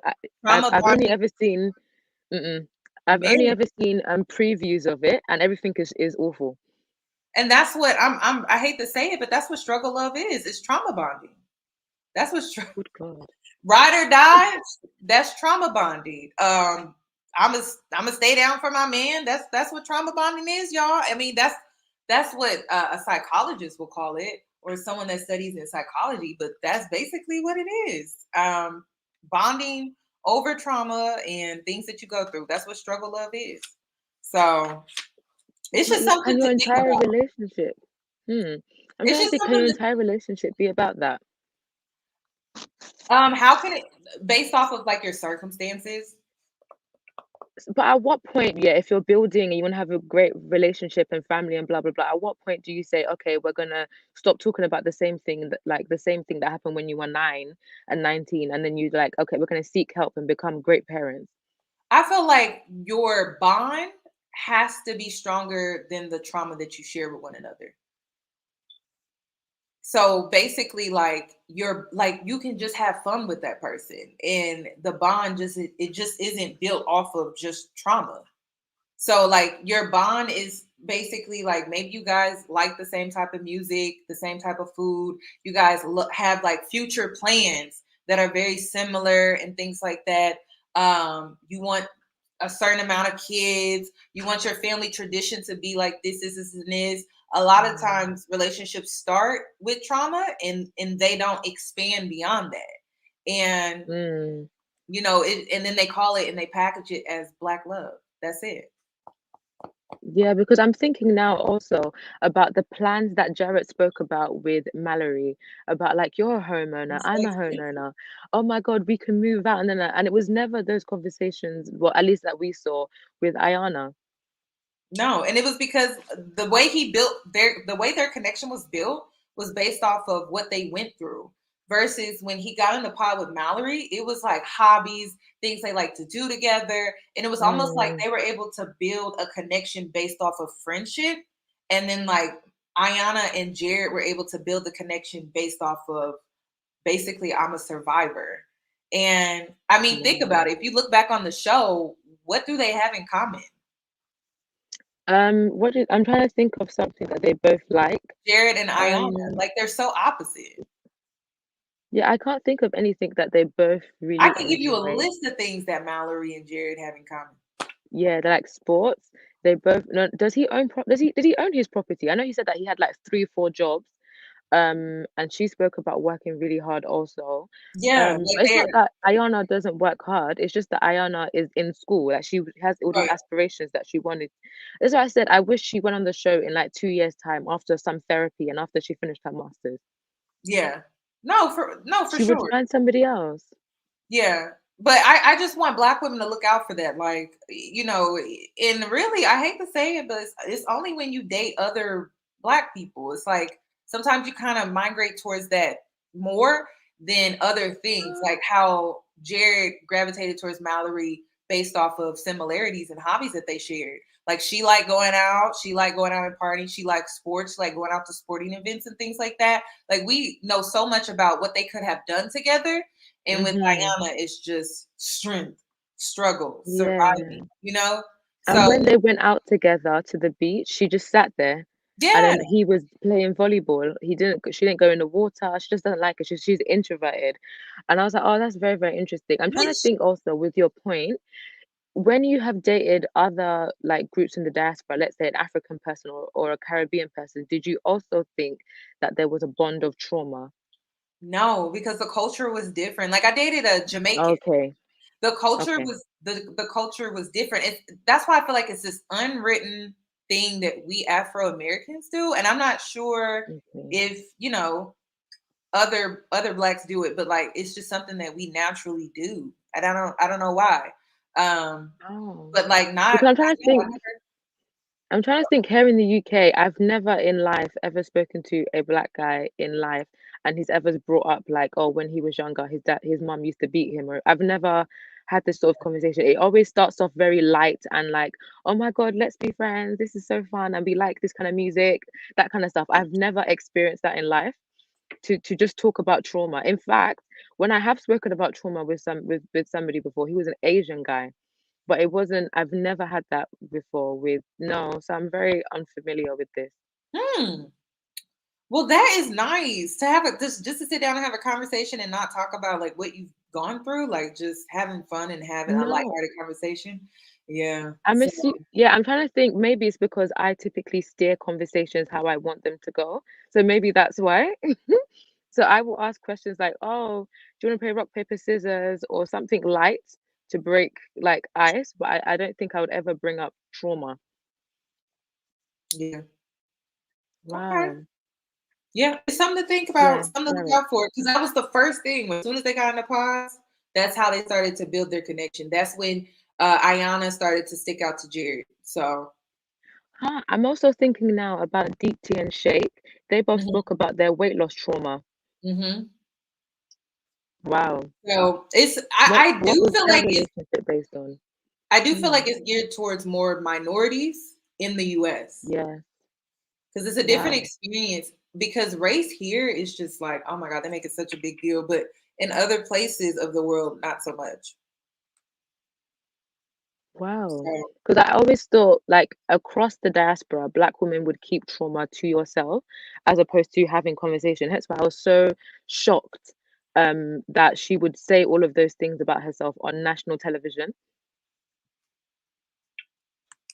I um I don't know. Like I think that's like honestly like Black women here in the US, and she's half Black, but like you could tell she grew up in a Black Yeah, community. So yeah. culturally, that's probably all that she knows. But honestly, like that is I don't know. That's just something I noticed that we do here in the US. Like we talk about that's we give our life story, and that's basically what she did. That's how we build our emotional connections or our connections with people. And it's just something to look out for. Wow. Don't forget Mallory said, yeah, we did speak about him dating Jarrett's type before, her dating Jarrett's type before, but the Mhm. opposite of Jarrett is not Sal. No, no, no, no. I don't think so. So I'm trying to Because see, is Sal she is gonna date somebody else? Or is Sal she to gonna go back me. to her type? I don't know. That's a good question. I think she's gonna go back to her type. Really? Oh God. I think Sal scared her, honestly. I think Sal scared her. But Libby, I'm gonna move on to the next person Okay. in line here. But thank you for calling in. I do appreciate it. No, it's okay. Thank you. You enjoy the rest of your Bye. morning. Oh, I'm gonna keep listening. So I want to listen to the Nick one and Danielle. Okay. Thank you. Bye. Bye bye. Well, hello, Naya. How are you doing? Is it Naya? Yes, it's Naya. Hi, Yoni. I love your channel. I've been watching you for so long, and I'm so excited to talk about this show. Because, Thank you. So, what would you like to add? okay, so I want to start off by saying the show needs to screen people. I think Shake and Kyle are narcissists. I think Shane was on something. And a lot of these people did not want to get married for real. Wait a minute. Okay, wait. Shane is on something? Yes. Girl, Did you go to school with white boys or not? Do you think he has ADHD? I thought Nope. He was snorting, making all these weird his jaw wasn't right. I'm telling you. And I think that's why things didn't work out with him and his fiance. But back to Jarrette. Girl, you owe to something because I'm like, why is he always so like antsy? Yeah, I have ADHD, but I don't be moving around like that. Okay, wait, girl, you gotta slow down because you came in here firing. I'm like, wait, but that makes sense. That makes sense. And that's why Okay. she seems so scared and meek and mild at the reunion. Shane scared that woman. Huh. And that's why she just keeps on crying. I'm like, what? Okay, I'm like, the fight. I'm like, okay, yeah, I mean, they made it seem like it was a huge deal. And she seemed like she was all, all in it, all for it. And then, like, when the wedding day came, that was the biggest shock on reality TV that I've had in a while. And there was a change. She was not the same girl she was in Mexico at the reunion or at the wedding. He did something traumatizing. And that's all I'm going to say on that. But Jarrette was a red flag from the beginning, talking about he had a dream and he told Mallory, I saw you in my dreams and you looked exactly the way you look now. He and Shake are the same, but I think Jarrette's a little bit better at hiding his colorism because he is a black man and they know how to do what And it he's takes. a smooth talker, honey. But okay, you threw another bomb. You said Kyle is a narcissist. How? Absolutely. Absolutely. He was trying to force Shayna into a marriage. You can't bend somebody's religion like that. You can't. And he was trying to manipulate her, talking about, why did you need to talk to Shane? Why is marriage the breaking point? Trying to push her. Like, he should have gave up. He went on that show and he was like, I'm gonna leave here with something. Okay, I thought he did he tried to manipulate her when he was trying to offer his grandmother's ring. And I'm like, after they had such a heated discussion about religion, and then like he came at her like that. And he really tried to seem innocent. And I don't know, I couldn't really figure him out, but like I felt like that was like he slighted her and then tried to play the victim. And I don't know, but then I felt like she could have just been more honest too. She should have just rejected him. Yeah, she should have rejected him, but he's the type of narcissist that if you're not really looking at him and paying too much attention to him, everything he does just slides under the radar. He makes himself look like the victim. He tries to minimize the things that he's doing to manipulate you to do the things that he wants. Girl. I'm sorry, but those religious differences, atheist and someone who's a strong Christian, huge. And the fact that he was lying to her family saying that his mind is open. No, your mind is not open to become Christian if you decided you were atheist. He was playing games. He's a narcissist and he was controlling her. And this is now, how do you feel? Okay. You know by now that Deepti is dating Kyle. How you feel about that? I don't think that's good. I think that's the worst person she could have ever gotten with. Worse than Shake. Shake and Kyle are both narcissists in my opinion. But Shake is the worst. He's just a little bit more honest with it. But Deepti and Kyle's relationship, I don't see longevity. I don't see marriage. I don't see happiness in that at all. Kyle has shown too many red flags, and that's the type of man he is. He's like entitled. Like he felt entitled to Shayna's hand in marriage for giving that old ass grandmama ring. And he just would not let it go. He was just talking around in the reunion.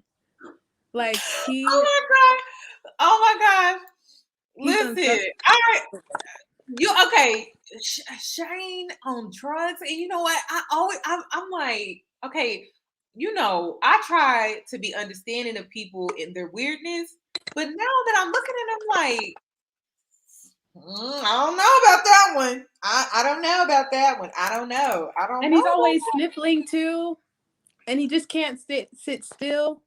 And those people who are on that, there was also I don't want to get you Tasha Cade, so I'm not even gonna say that. But there's a Reddit with somebody who worked on the show. I don't know if it's true or not, but they were spilling tea about the things that Shane was doing. But also from my eye, I just know he's on something. But they have like bouts of rage. So maybe what's her name again? How am I forgetting? That's what happened that night. Yeah, she said something and just boom, rage.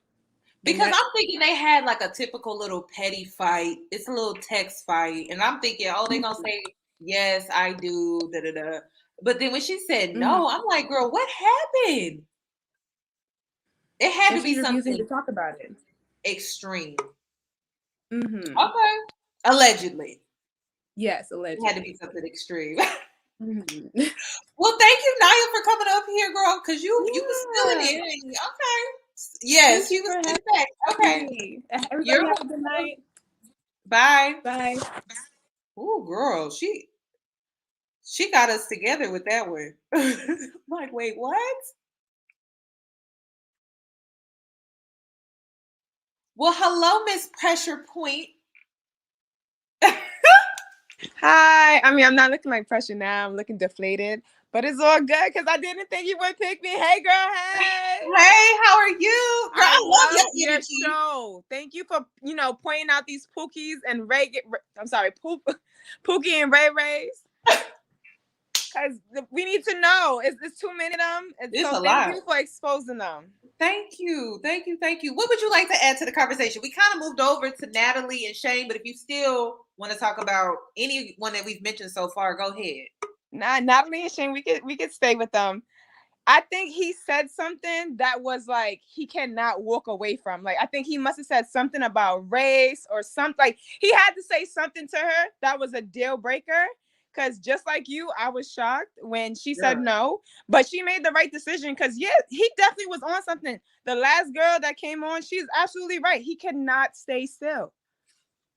It's in this whole time I'm like, maybe he just is fidgety.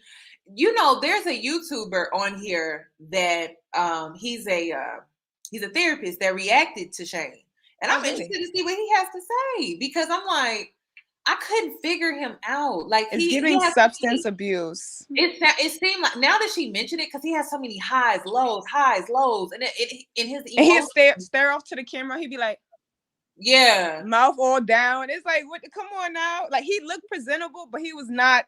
I don't think he was really who he was like trying to appear to be. Even during the reunion, he like going back and forth with Shane. That was funny. I mean, not Shane. It's funny that he told Shake to shut up. That was the only time I saw him like stand up for himself or come off as like a man per se. But he doesn't. He give like beta. He don't give like alpha male. No. But now listen. I talked about this on my Instagram. Natalie is a masculine woman. Her mom, she was raised by a masculine woman. Her dad is more beta, but he's sweet. I like him though. Right, he was so supportive. But I knew Natalie's parents were role reversal when her mom was interrogating him and her dad was in the back talking to her. I said, what kind of relationship? I was like, she wear the pants. Wear the pants. Yep. And he was the one giving the emotional support to Natalie. Yes. And also the opening scene was, I get stereotyped to be like this soft-spoken woman. Yeah, but she was like, I'm a strong, independent woman. And I'm like, oh, okay. You know how they always try to give us that stereotype. So to see that, I was like, oh, snaps. Okay. She was calling it out. And then like when you meet the mom, she was saying like, I'm just like my mom, like I'm vocal, I'm gonna say things how it is, but the mom like the whole family dynamic. But I was happy to see the dad, like he was truly happy for her. He was like, it was authentic. It was, and he wanted the son-in-law. That's what it seemed like. And then the whole Shane thing, I brought into that. Like I thought like, okay, maybe he really do want a father, because he said that. He said, I lost my dad. And I was like, oh, poor little drug strung out man. But like, yeah, I was like, okay, we getting somewhere, we getting some emotional out of Shane, but he's fraud. He's fraud too. Do you think Shane was attracted to Natalie?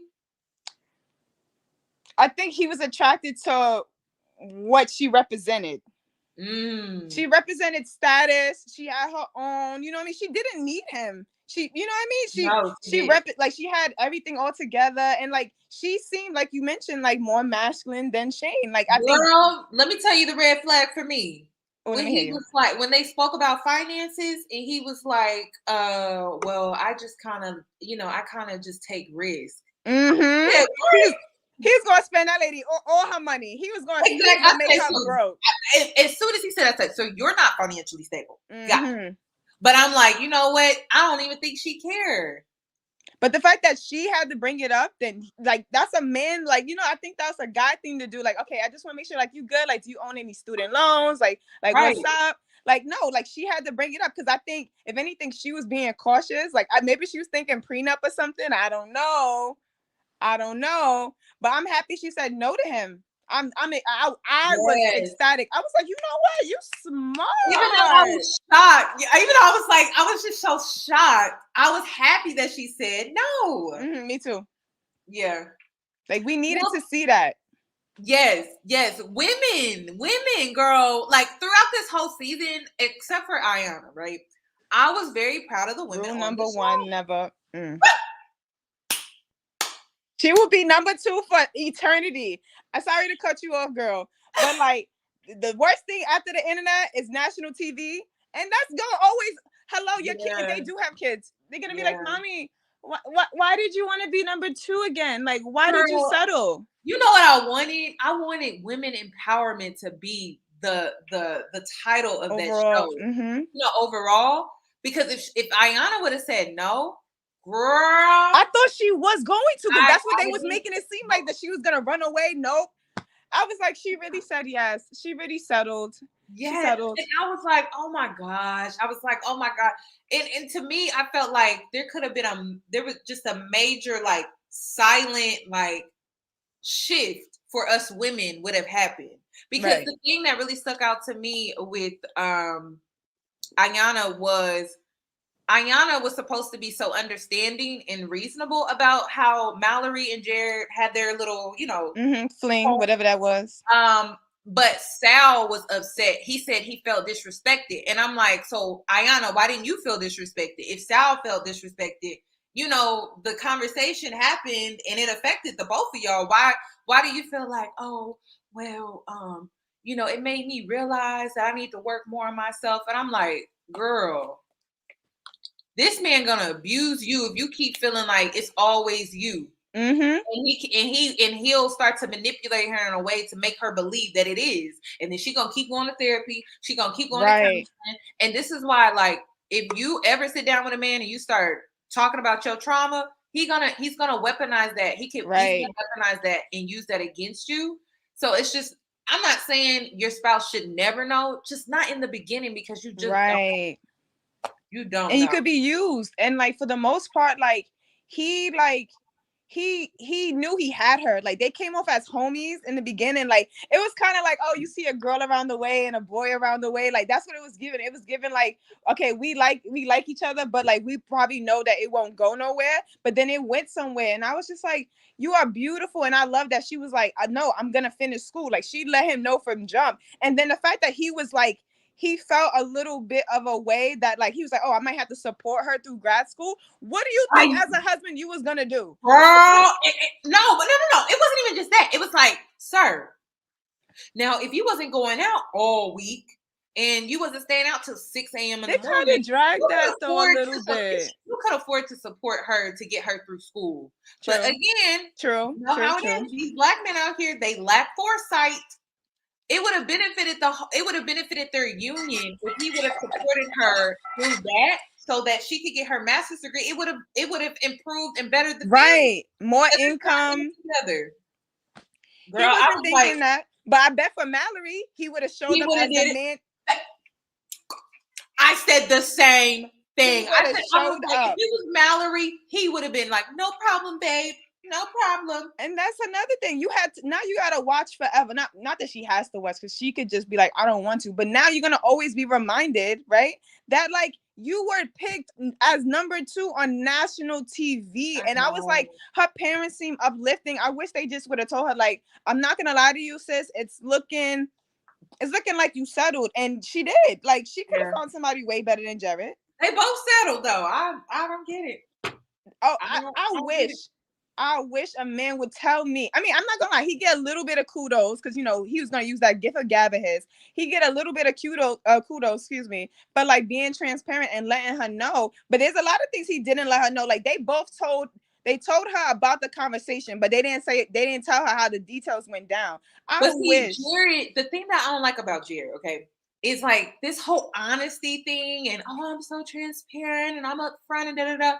But like but he manipulates at the same time for his benefit. And I need women to understand, a man manipulating you isn't the fact that he isn't honest. It's the fact that he says he's going to do this and he's going to do that, but his actions do not align. Otherwise, that's what manipulation is. And so you know, he talk a good game, but I just don't feel like his actions match that. We never got to see where Right. that shift ever happened. And so Mhm. Iyanna took this leap of faith, and I'm like, girl, you took a leap into A big jump, like because Moses I'm like, parted the Red Sea jump. Like what? right, to where she's gonna have to raise him, basically. Mhm. She's very nurturing. Like she's giving water sign. Like she was giving like calm. Like, and I think that's how he reeled her in. He saw that like you think she a Cancer or Pisces? so it's given. She probably cried alone by herself when he was out there partying, having a good old time. Like she was in a fountain. Girl, that was so triggering to me when he left her in that apartment by herself. And More than once. More than once. He would have been massaging Mallory's feet. Girl. Okay, pressure point. I'm seeing why your name is pressure point. I'll be on point sometimes, even though I look crazy right now. I am done, but no, for real. Like I'm like, okay, yeah. We're just gonna keep sipping. I'm not gonna lie, this whole season was not it. It was just not it. But hopefully they come back better. And you know, like other people who came on and said they scream better. But we're gonna see, because it's not given like, you know, what we was expecting for season 1. I think people just settled. But I can't wait for you to talk about Danielle. And he was given a little, I forgot his name. I'm sorry, no offense to the population. You know, I have no problems with the LGBTQ community, but he was given. You think so? Yeah, see, why are you in? You are grown man in drama over here gossiping. He seemed like he would be okay with being paid. And he looked, I mean, like the costume, you know, he into all of that. I think he would be. Oh no, I thought she made him do that. I thought she made him dress up like a hot dog or something. Yo, it would have been a clip. Oh my gosh. But I don't know. I don't know. Like, I don't know. The way I don't like how he dresses. He dresses kind of like slouchy. It's like, but I think he's one of those people. I don't know. Because I was like, maybe they do something for each other, but I don't see it, nor does the world. But I guess that's what love is. You know, what's understood don't have to be explained. I'm not gonna lie. When they were on the honeymoon and they had sex, and he jumped on top of her the way he did, I was like, oh, they got some kinky sex. I mean, she's probably a ferret. I mean, not a ferret. I'm sorry, into furries. Like, she probably dresses up like. Yeah, like I think they be on some weird stuff. I see it. They individually weird. Like all she did was just cry. But I did like at the end how he said he's been going to therapy. Like that was the most progress that we saw on that stage. Yeah. Girl, yes. It was. And I was surprised by Nick's decision because his friends were like, bro, yeah, they were saying like, no. They were not for that. None of them really supported like the party, the bridal party. None of they brought like parties really supported the other one. It was more like, if you like it, I love it. Right. Like, oh my God. Y'all already done engaged. Like, what can I do?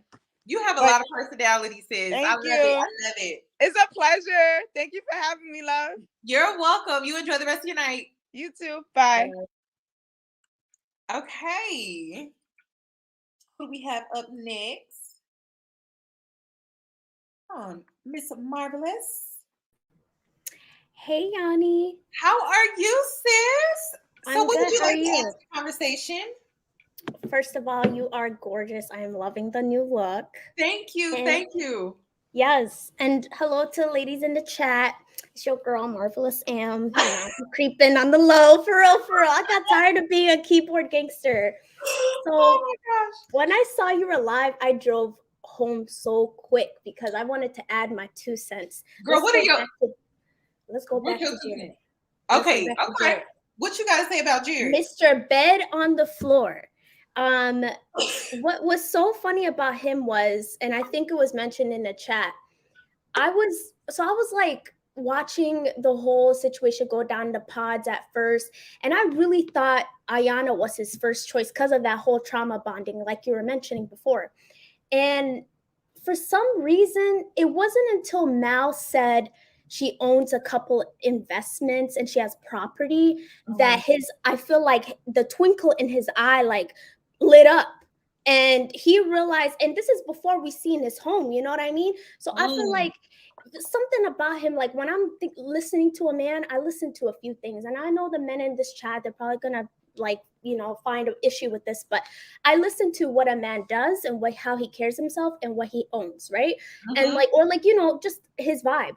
And everything from his career to him having a hookah business and being a healthcare consultant and doing some other stuff, I was like, everything is going left, right, south. It's just, it's not making sense. But it wasn't until Mal said, what are we gonna do? So I own a condo and I am a homeowner and what do you want to do? That's when he chose her. That was it. That was when she became the first choice. You know what, sis? You know what, sis? I didn't catch that one. I caught it because I already knew what he was thinking the back of, like, you know, watching the show. I already knew.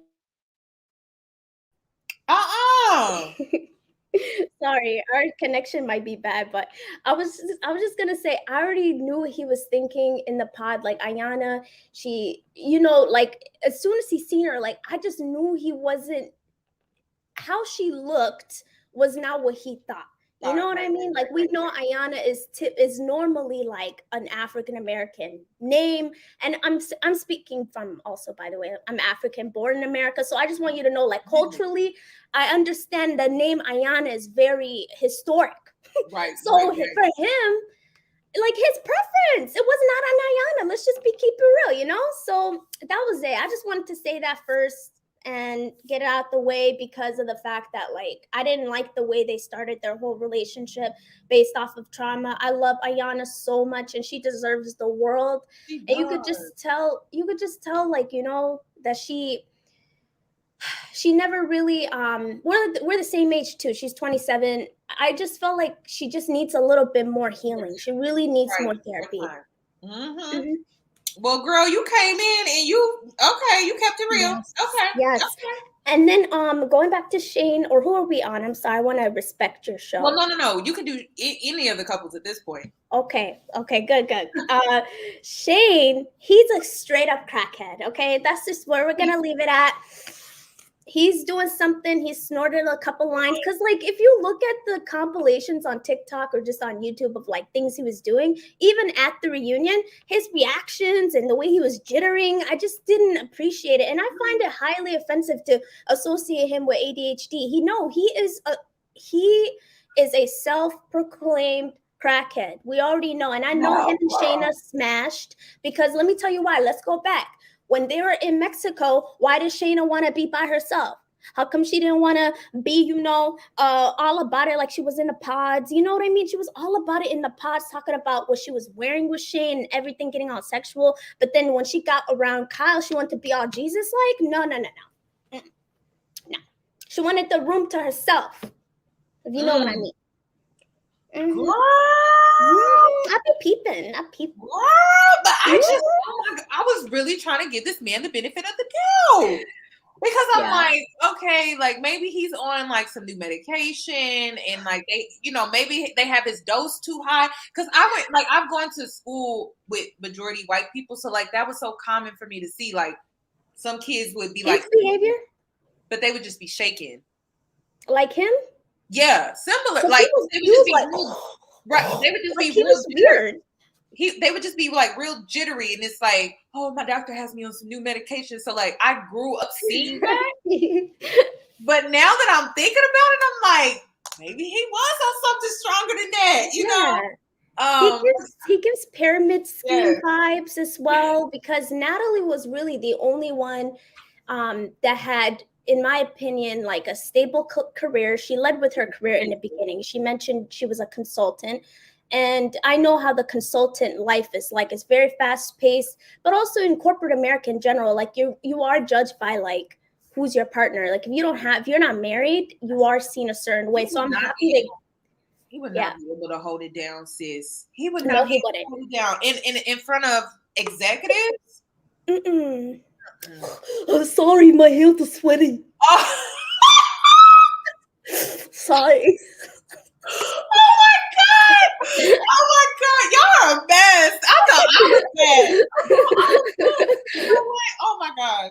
And then going back to Iyanna, Miss Iyanna, sis, I hope she does not come across this live stream because I don't want her thinking we're talking bad.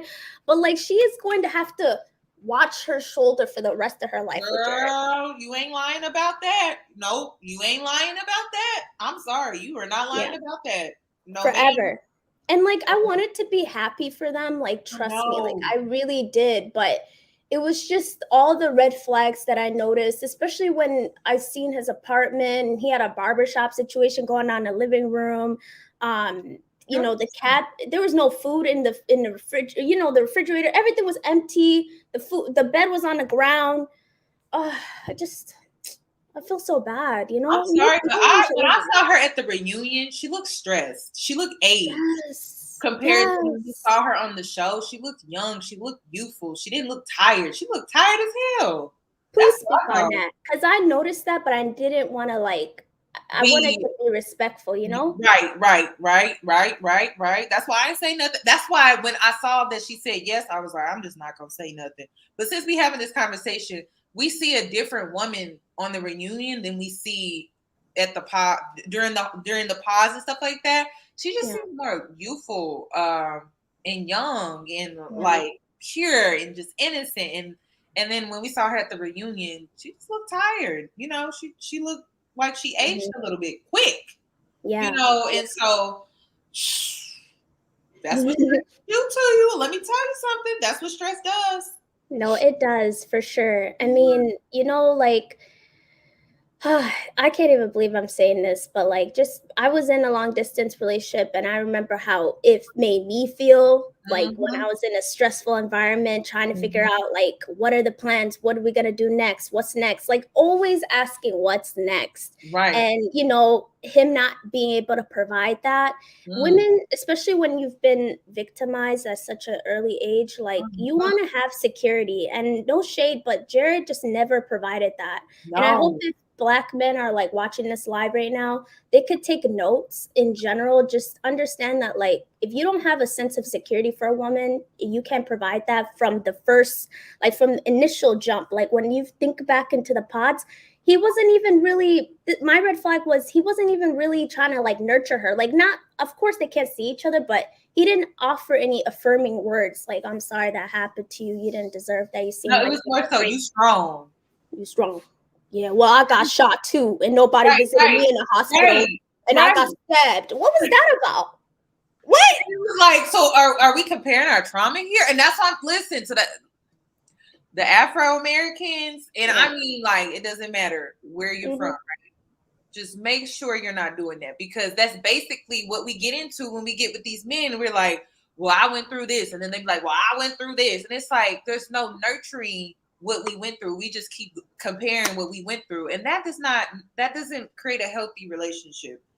And we're seeing that right now play out with Iyanna and Jarrette. So just be cautious of that. I don't feel like it's just because you're Black that's what's gonna happen, but you just have to be cautious of that, because it's so easy to do. It's so easy to do. Exactly. And you know, I'm Somali, so like in my culture, we're taught really not to say anything about your trauma. But I've seen that also in like Black American women, like growing up, like my friends, we just never shared anything that has happened to us unless we've done some type of work like therapy and we've like kind of overcame it. But it is something that has been shamed, like for women in general, to just speak on like anything that happened to you. And I just think that going back to what you were saying to the girl in the UK, hey girl, you know, trauma bonding is not healthy. It's not even healthy in a friendship level. Like I always have to reassure my friends, you know, like, hey, back in the day we were able to talk about X, Y, and Z, but now now that I'm a little older and wiser, it weighs me down. Like, you know, you should seek therapy. I don't have the tools to, like, I have the language now to tell my friends, listen, I don't have the tools and the capacity to take on, you know, what your burdens are, because I'm an empath as well. I feel it hurts. A lot of us empaths, we created friendships when we were younger with girls, and it was just us trauma bonding. Exactly. So you gotta be careful of that. I feel like it's worse with friends. I'm sorry. You got that one friend that's always calling you about something that they're going through, and it's just like, girl, I cannot deal with this right now. I'm an adult and I'm leaving my house and I'm dealing with stuff too. And then you want me to deal with your stuff and my stuff. And it's like, it's too much. We're not in high school where it's just like, okay, we just got to worry about school and stuff. Now it's like so much other stuff that we have to think about. So just be careful with that. Exactly. Thank you, Percy. Thank you, Percy. Again, honestly though, like this was really good for us to have this chat. I'm so glad you did it, because like I don't really watch a lot of shows. I'm actually more interested for the next show that they got premiering. I forgot what it's called. Because that's kind of similar to my last situation with my ex, which was like on the path to like marriage. When do you want to put a ring on it? Like, come on. Like, what is it called? Oh my God. It's to get them to basically either commit, like propose or not. Like, I'm going to be tuning into that one too. It's like, it's something. I don't know if people know it in the chat. It's, the ultimatum. The ultimatum. The ultimatum. Yep. I can't wait for that. That's going to be good. I can't wait. Different. Because that's the thing that I feel like and right now in most relationships, like the expert advice that we keep hearing, and like, correct me if I'm wrong or if like you're feeling the same way. I feel like there's so much conversation of dating and like what to do during dating that nobody really talks about the phase from dating to getting married. Right. That's the part that's the hardest. Like once you're in that solidified relationship, if somebody is just taking their sweet time, I'm sorry, but I'm not Jim Jones' ex. Or if they're still together, I don't know. And I'm sure as hell not his mom. Excuse my language.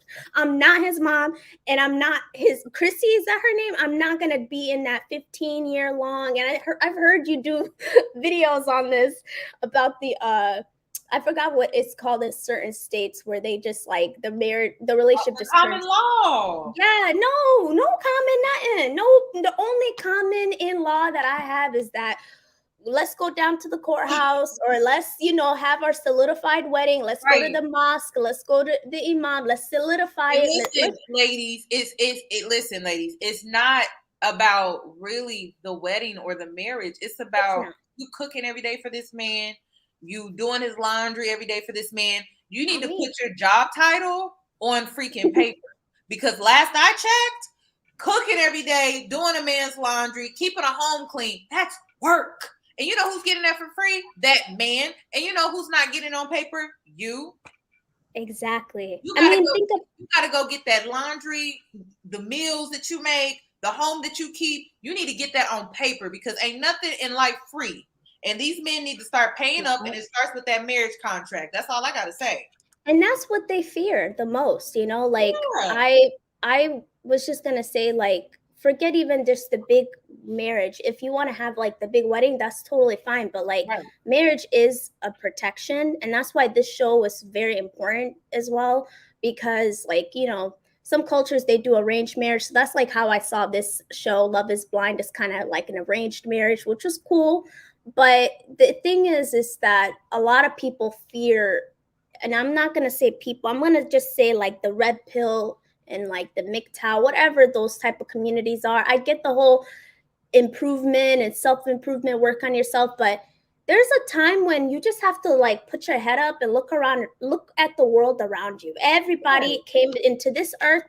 They came by themselves. They will die by themselves, but we are meant to be together. We are meant to be in pairs, regardless of where you're from. And it makes me like, the older I'm getting, like the more I realize like, wow, like in America specifically, there's really something happening into this Western hemisphere. And I'm not dissing America. I'm American. I'm just saying, you know what I mean? There's something toxic here. It seems like we being punished, girl. I'm trying to figure it out myself. So no, I agree. I agree. Yeah. I don't know what's going on. But I am going to move on to someone else, but I do appreciate you for coming up here. And I really enjoyed your commentary, sis. Thank you so much. It was nice meeting you. It was nice meeting you too. Bye. Good night. The Art of Finding. Hello, how are you? I'm good. I'm in my PJs. Girl, I love the artwork in the bag. Thank you. I want to paint and sip. Oh, okay. Yeah. Okay. What would you like to add to the conversation? Yeah, so I wanted to say first, I'm super excited about the sleepovers that you're gonna do in the future. I'm like Yes. super excited about that one. Yes. And the brunches. Yes. I'm like super excited. Maybe you can do like a brunch kit and then we can all like open it at the same time and like do it. Ooh, that's a good idea. I like that. Yeah. So I'm excited about that. I was gonna say that the whole Love is Blind, like this time, I really didn't like it that much. You know, I loved Cameron and Lauren, and when they tried to replicate that same like situation, it wasn't good. I wish that they would have done Love is Blind, like they would have shot the second version without like airing the first one first, because then it would have been really Love is Blind. True. And then, you know, I would, yeah. That is so true. As far as couples, of course they were there for the 5 minutes of fame, and that's what they got a bunch of followers on Instagram every week. Their follower count went. Shake was definitely there because he wants to insert himself in social media, and he was okay with being the villain. So Salvador and Mallory, I like someone else mentioned, I think Salvador was sneaky from the beginning. And like you said too, he was definitely had a dark side to him.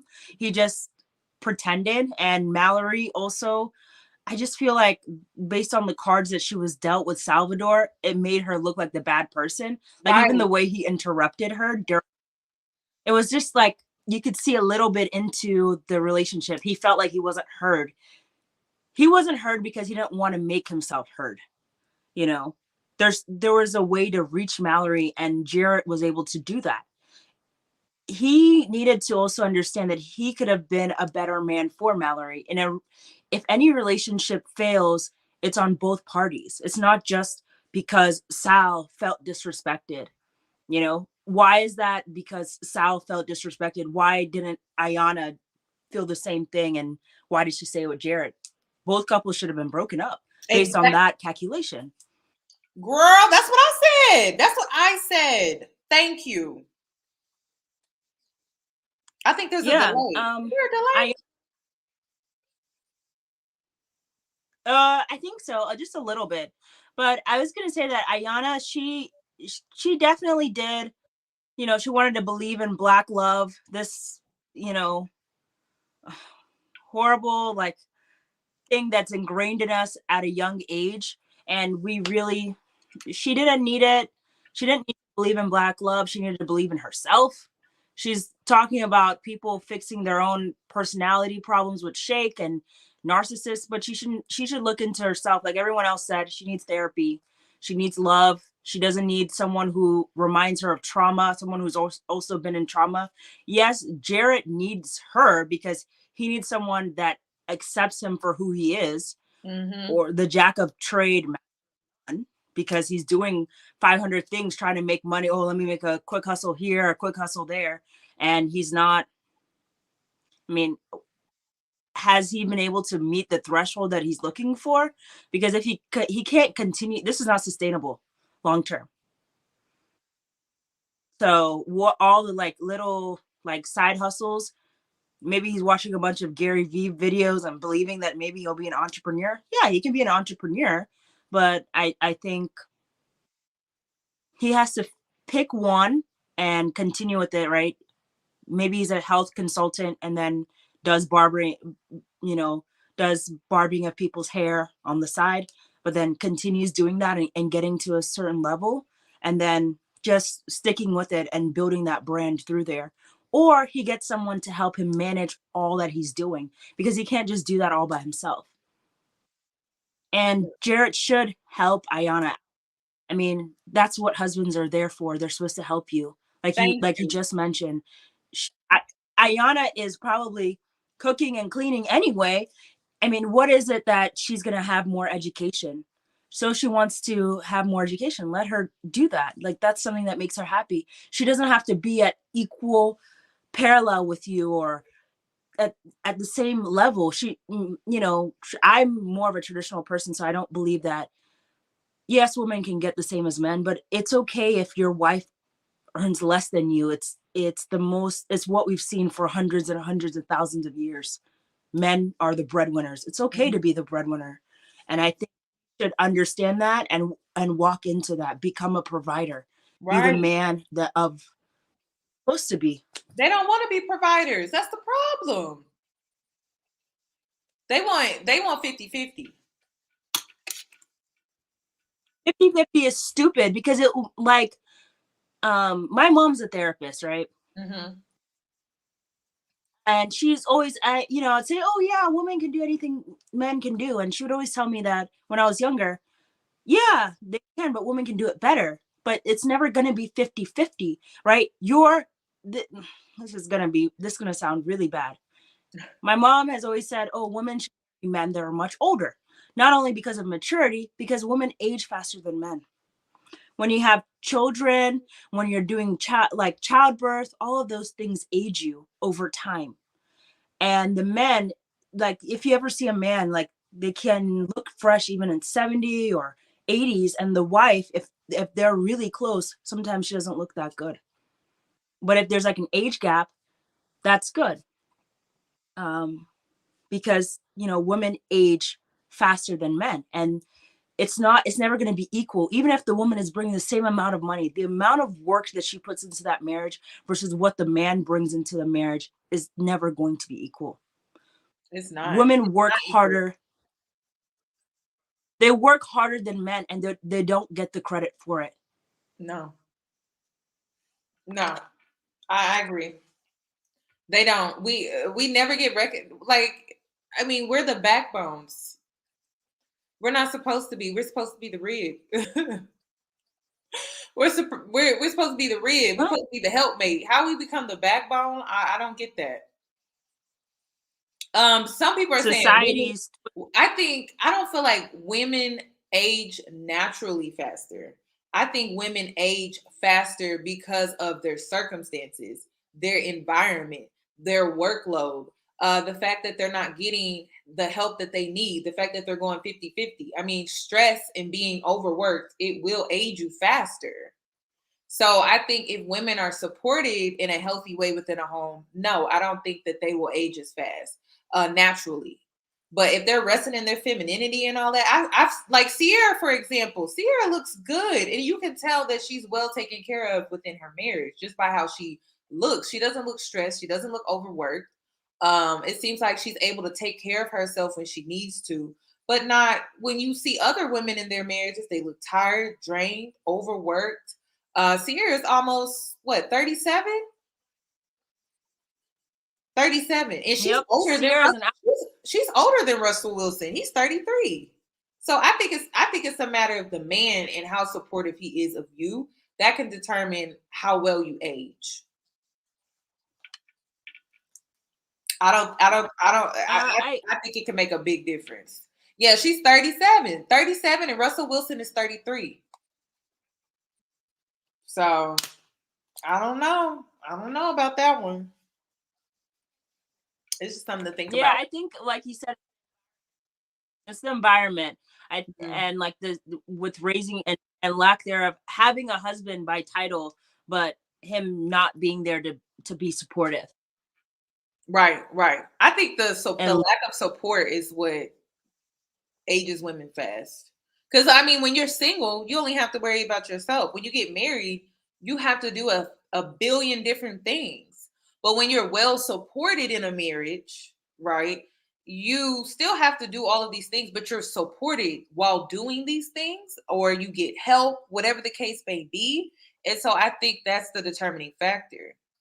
So I think a lot of women, some women say women age faster when they are married. That's probably true because in a lot of marriages, women are not well supported, in my opinion, like at all. Sierra looked good because I think she's more than well supported to where she's able to contribute to the household outside the home because she's well supported within the home. So I don't know. It's just something to think about before you get married. I wouldn't say I do if you don't think you're gonna be well supported. I wouldn't do it. No, people are saying I do because it looks good on paper. And oh yeah, I have a husband, and oh, I'm on social media, let me do this. And this husband doesn't help you build legacy. He is unemployed. In fact, okay, so I'll tell you a story that I heard. My cousin told me the story about her sister. Her sister was a Harvard educated doctor, and she turned 28. Ooh. And her parents her to marry a guy. First, the guy didn't have papers. Second, she started dating the guy. They got married within 3 months. Within the first month of them dating, this is before marriage, she started paying the guy's rent. Girl, say what now? I started paying the guy's rent. They were only dating for a month. The girl, I heard you. I heard you, but I was just like, girl, say what? See, no. That you're 28, you're so old now. No one's gonna marry you. You need to find someone. You need to find someone. And she married this guy within 3 months. The guy was unemployed. She started paying his rent first month of dating. And I just said to myself, so because you're 28, you're worthless. Like her mom and dad said that. I'm like, what type of parents do you have? Girl, I don't. Why are you such in a rut? This girl did not deserve, like that guy did not deserve my cousin. He did not. I found out all of these stories this week, and I was like, are you kidding me? What is your cultural background? I'm Nigerian. Nigeria. Ooh, girl. Ooh, yeah. Girl, yeah, you should have led with that. Yeah. That told me a lot. They are strict about that. They are very strict. No, like not everyone's like that. Like my sister got married at 32. My mom wasn't like forcing her, like, oh, you need to get married, you know? Like my parents never forced any of us to get married. I'm 25 right now. My parents have never forced me or told me, hey, you need to get married, you know, you're chopped liver if you're not married, you know. My parents aren't like that. But there are a lot of Nigerian parents who are like that, and they preach these ideologies to these girls, and then they ended up getting married, and they're unhappy in these marriages. They're marrying men that are 12, 14 years older than them, that, they have no chemistry with. They don't have this, just like Iyanna, they're like a Jarrette and Iyanna, but years apart, because they don't have anything to bond on except trauma. Yeah. Oh, girl. Well, I appreciate you for calling in, sis. I'm going to move on to someone else, but thank you for your input. Cute mug. Thank you. You're welcome. Thank you. Bye-bye. Bye. Well, hello, sis. How are you? Oh, good. Oh my gosh, I didn't even know. Yes, you made it up. You made it up here. Yes, it is so nice to meet you. I love your channel. Thank you. Thank you. Yes, so I've been sipping on my wine. Would you like to add to the conversation? Yes. So, yes. So, I don't even know where to start since we're going random. I'll just start with what I was going to come in with initially. So, Shane is definitely a tool. I definitely think he's on the powder, because a lot of the episodes he was so off. Like it looked like he wasn't even there, like mentally. Like sometimes he would be staring out like into space, and it looked like a nervousness. But I could definitely tell, like, yeah, it's given that powder. Ooh. And I'm not I'm not gonna hold you. Like, as someone who dates primarily white men, like Shane is definitely the type of tool who's like, he's sensitive on the inside, Yes. but you can definitely Yes. tell he's like a hoe, but he seeks to be desired. Okay. Because in the beginning, remember when he was like, yeah, like, why don't you just declare to me like that you want me, like just go for it? And it's like, who's the bad bee in this thing right now? Like, who's the real prize, Shane? Like, are you not wanting someone? And he's the one who keeps declaring like he wants someone, but he wants Natalie and Shayna to come out and be like, yeah, I want you, like I want to be with you. And So I that's just the thought only, that was I really feel like weird, that was the only reason why he chose Natalie over Shayna. because Natalie said that he was her first choice, and I think she messed up when she did that. I I said the sincerely same think she thing. shouldn't have done that. Yeah. Fact. And then he's But way too sensitive. she was in her masculine. She was in her masculine energy when she did that. Yes. Mhm. Definitely. And Love it. then oh, I'm sorry, I didn't want to speak over you. It's like a minor delay. I don't know if you can. Oh no, Mhm. you're fine. Oh, okay. And then with Natalie being sarcastic, like, I get where he was coming from with that, but I think Shane was too sensitive. I think he just needed constant reassurance that Natalie just couldn't give him. And it was definitely giving insecure because he's used to getting a lot of attention from women, and Natalie wasn't given like that much. She's No, not like the no, person who I felt like she was like overly affectionate and just all Mhm. over him, and I think he's used to that. Mhm. Because it seems like that's what his personality is at. And I went to his Yep. Instagram. I was digging. I was like, let me see Yes, if same. and I'm like, oh, so you was out here in these streets. Yes, he's a bro's bro, isn't he? He's such Yes, a bro's bro. definitely. And Definitely. do you see the way he was like responding to Shayna? I was like, Shayna is Yeah. his type. I was like, Yeah. Shayna is his type. And she ain't no Christian. It's given pro-American, but it ain't given Christian. It's giving me. I know my parents are traditional, and I'm gonna pretend like I care, but I don't. That's the vibe that I got from her.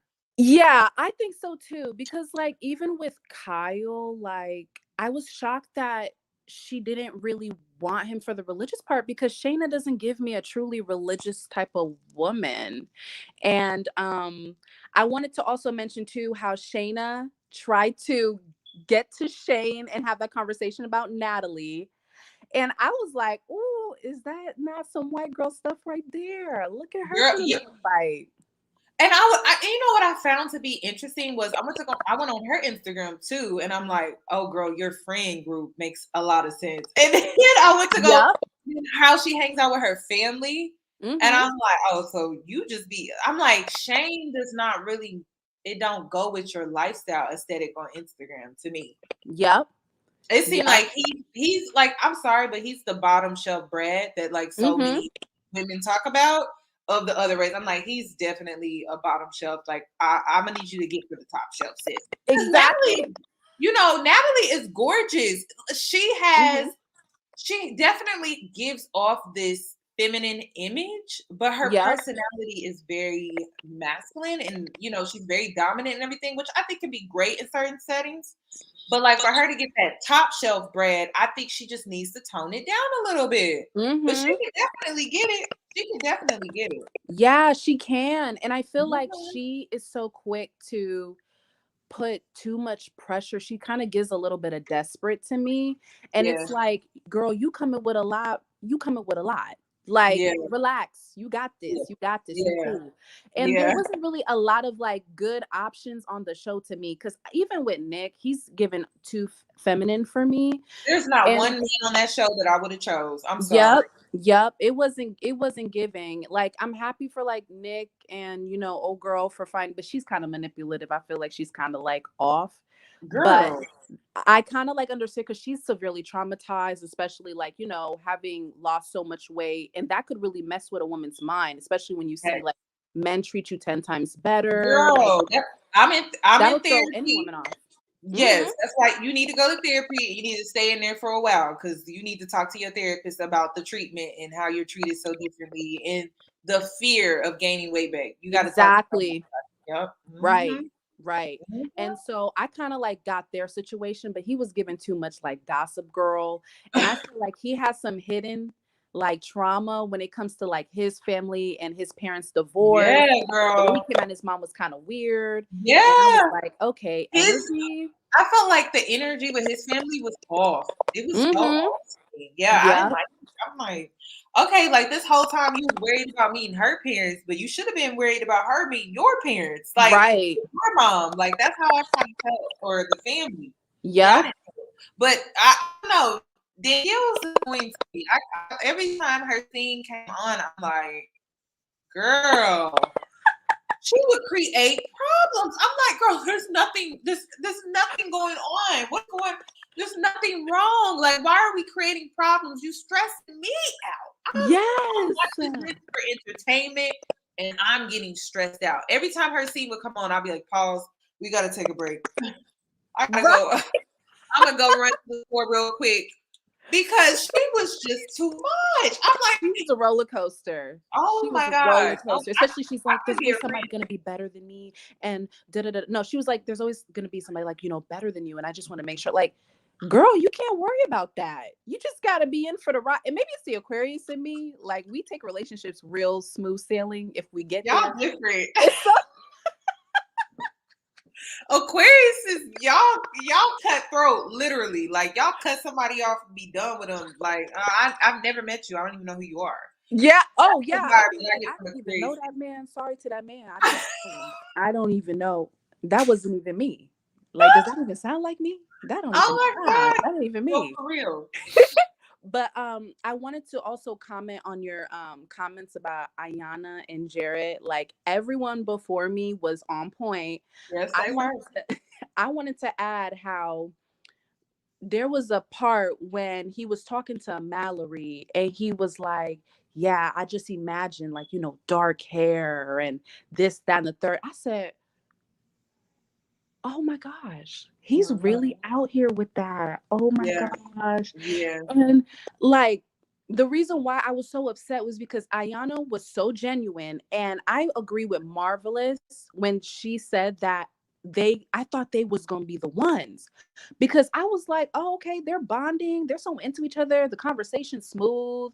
And like, I didn't really like the fact that they bonded over trauma, but Black love, like, that's just how it be most of the time. So I'm like, okay. And then after, when he left, his commentary was like, yeah, I always wanted somebody, in the trenches with me and blah, blah, blah. So I was like, okay, well, he found his type. I know. That's what I thought. Yeah. But then after, like, when he did that with Mallory and said all of that stuff, and then he tried to treat Iyanna like she was just like last place. I wouldn't even say second. It was given like, oh, well, my preference said no. So I still want to get married. I still want a girl. You know what I mean? Yeah. And it was just kind of messed up.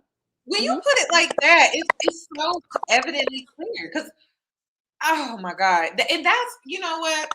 And then I think the thing that he resents about Iyanna the most is that she's not as stable as he thought she would be, considering that he thought that she would be in the trenches with him. But it's more like, oh no, I need you to take care of me. And he hates that. Mallory, even though that was probably like that was definitely his first choice, he also liked the fact that she was financially stable. So yep. And Mallory was more so the masculina type gal. He was. And he can get with it. You know what I mean? Because it's like, I get my preference, but I don't really got to work too hard to keep her, because she's not the type who want to be a stay-at-home mom or whatever. Listen, plot twist.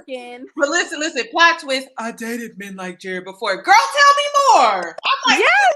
What kind of Jarretts have you dated? I said, tell me about that, because I caught that too. Yeah. And I said, oh, preference. Okay, they're probably gonna end up together. She said, nope, I dated men like Jarrette before. I'm good. I want somebody else. I said, oh. So you've been out here in these streets doing and figuring life out. And she did not choose him. Yep. Right. That's why she ended up, remember when she was with Sal, and then she was kind of going back and forth, and she was like, but like, it's been so hard for me to be vulnerable. And I was like, girl, that ain't her type. No. Like, he was too. That's what I think. If Sal would have been himself, he was just too much. Like, every scene was candles lit, dinner, a picnic, and a song being played, or him trying to use his sisters to win her over. I think if he would have showed his more dark side, like, I forgot who mentioned it, I think she Yep. would have fell for him, but he didn't want to show that because that was too Mm-hmm. much like being genuine. So yeah, girl. Yes. And then with Deepti and Shake, first of all, I think Shake is a complete total a-hole. Like, I don't know who he thought he was, but he's not giving what he thinks he's given. And it was just kind of like, dude, you're not even all that for real. And How coming in old with is the he? self-hate was weird.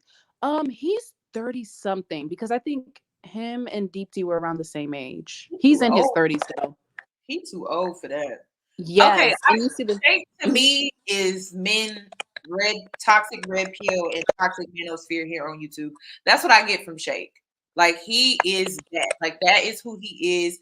And a lot of men that take in that content, they think like, oh, I'm just keeping it real. I'm just keeping it real. Your ass gonna be single. I don't know who need to hear that, but Yep. I'm just that. Oh, I'm keeping it real. You're going to be very single. Okay. Mm-hmm. I don't And know I'm who happy. you're gonna be single. Yeah, and I'm happy Deepti said no to him in the end because in the beginning, I feel like she thought she could like make it work because they both came from that place that they had never dated Indian. So I Right. think she thought that he was on the same page as her, and it really wasn't given that because for her it was more like, okay, she's open. That's usually what she goes for, but she's open for new things. For him, it was an issue. Like weight was an issue. Oh, I've only been with blondes.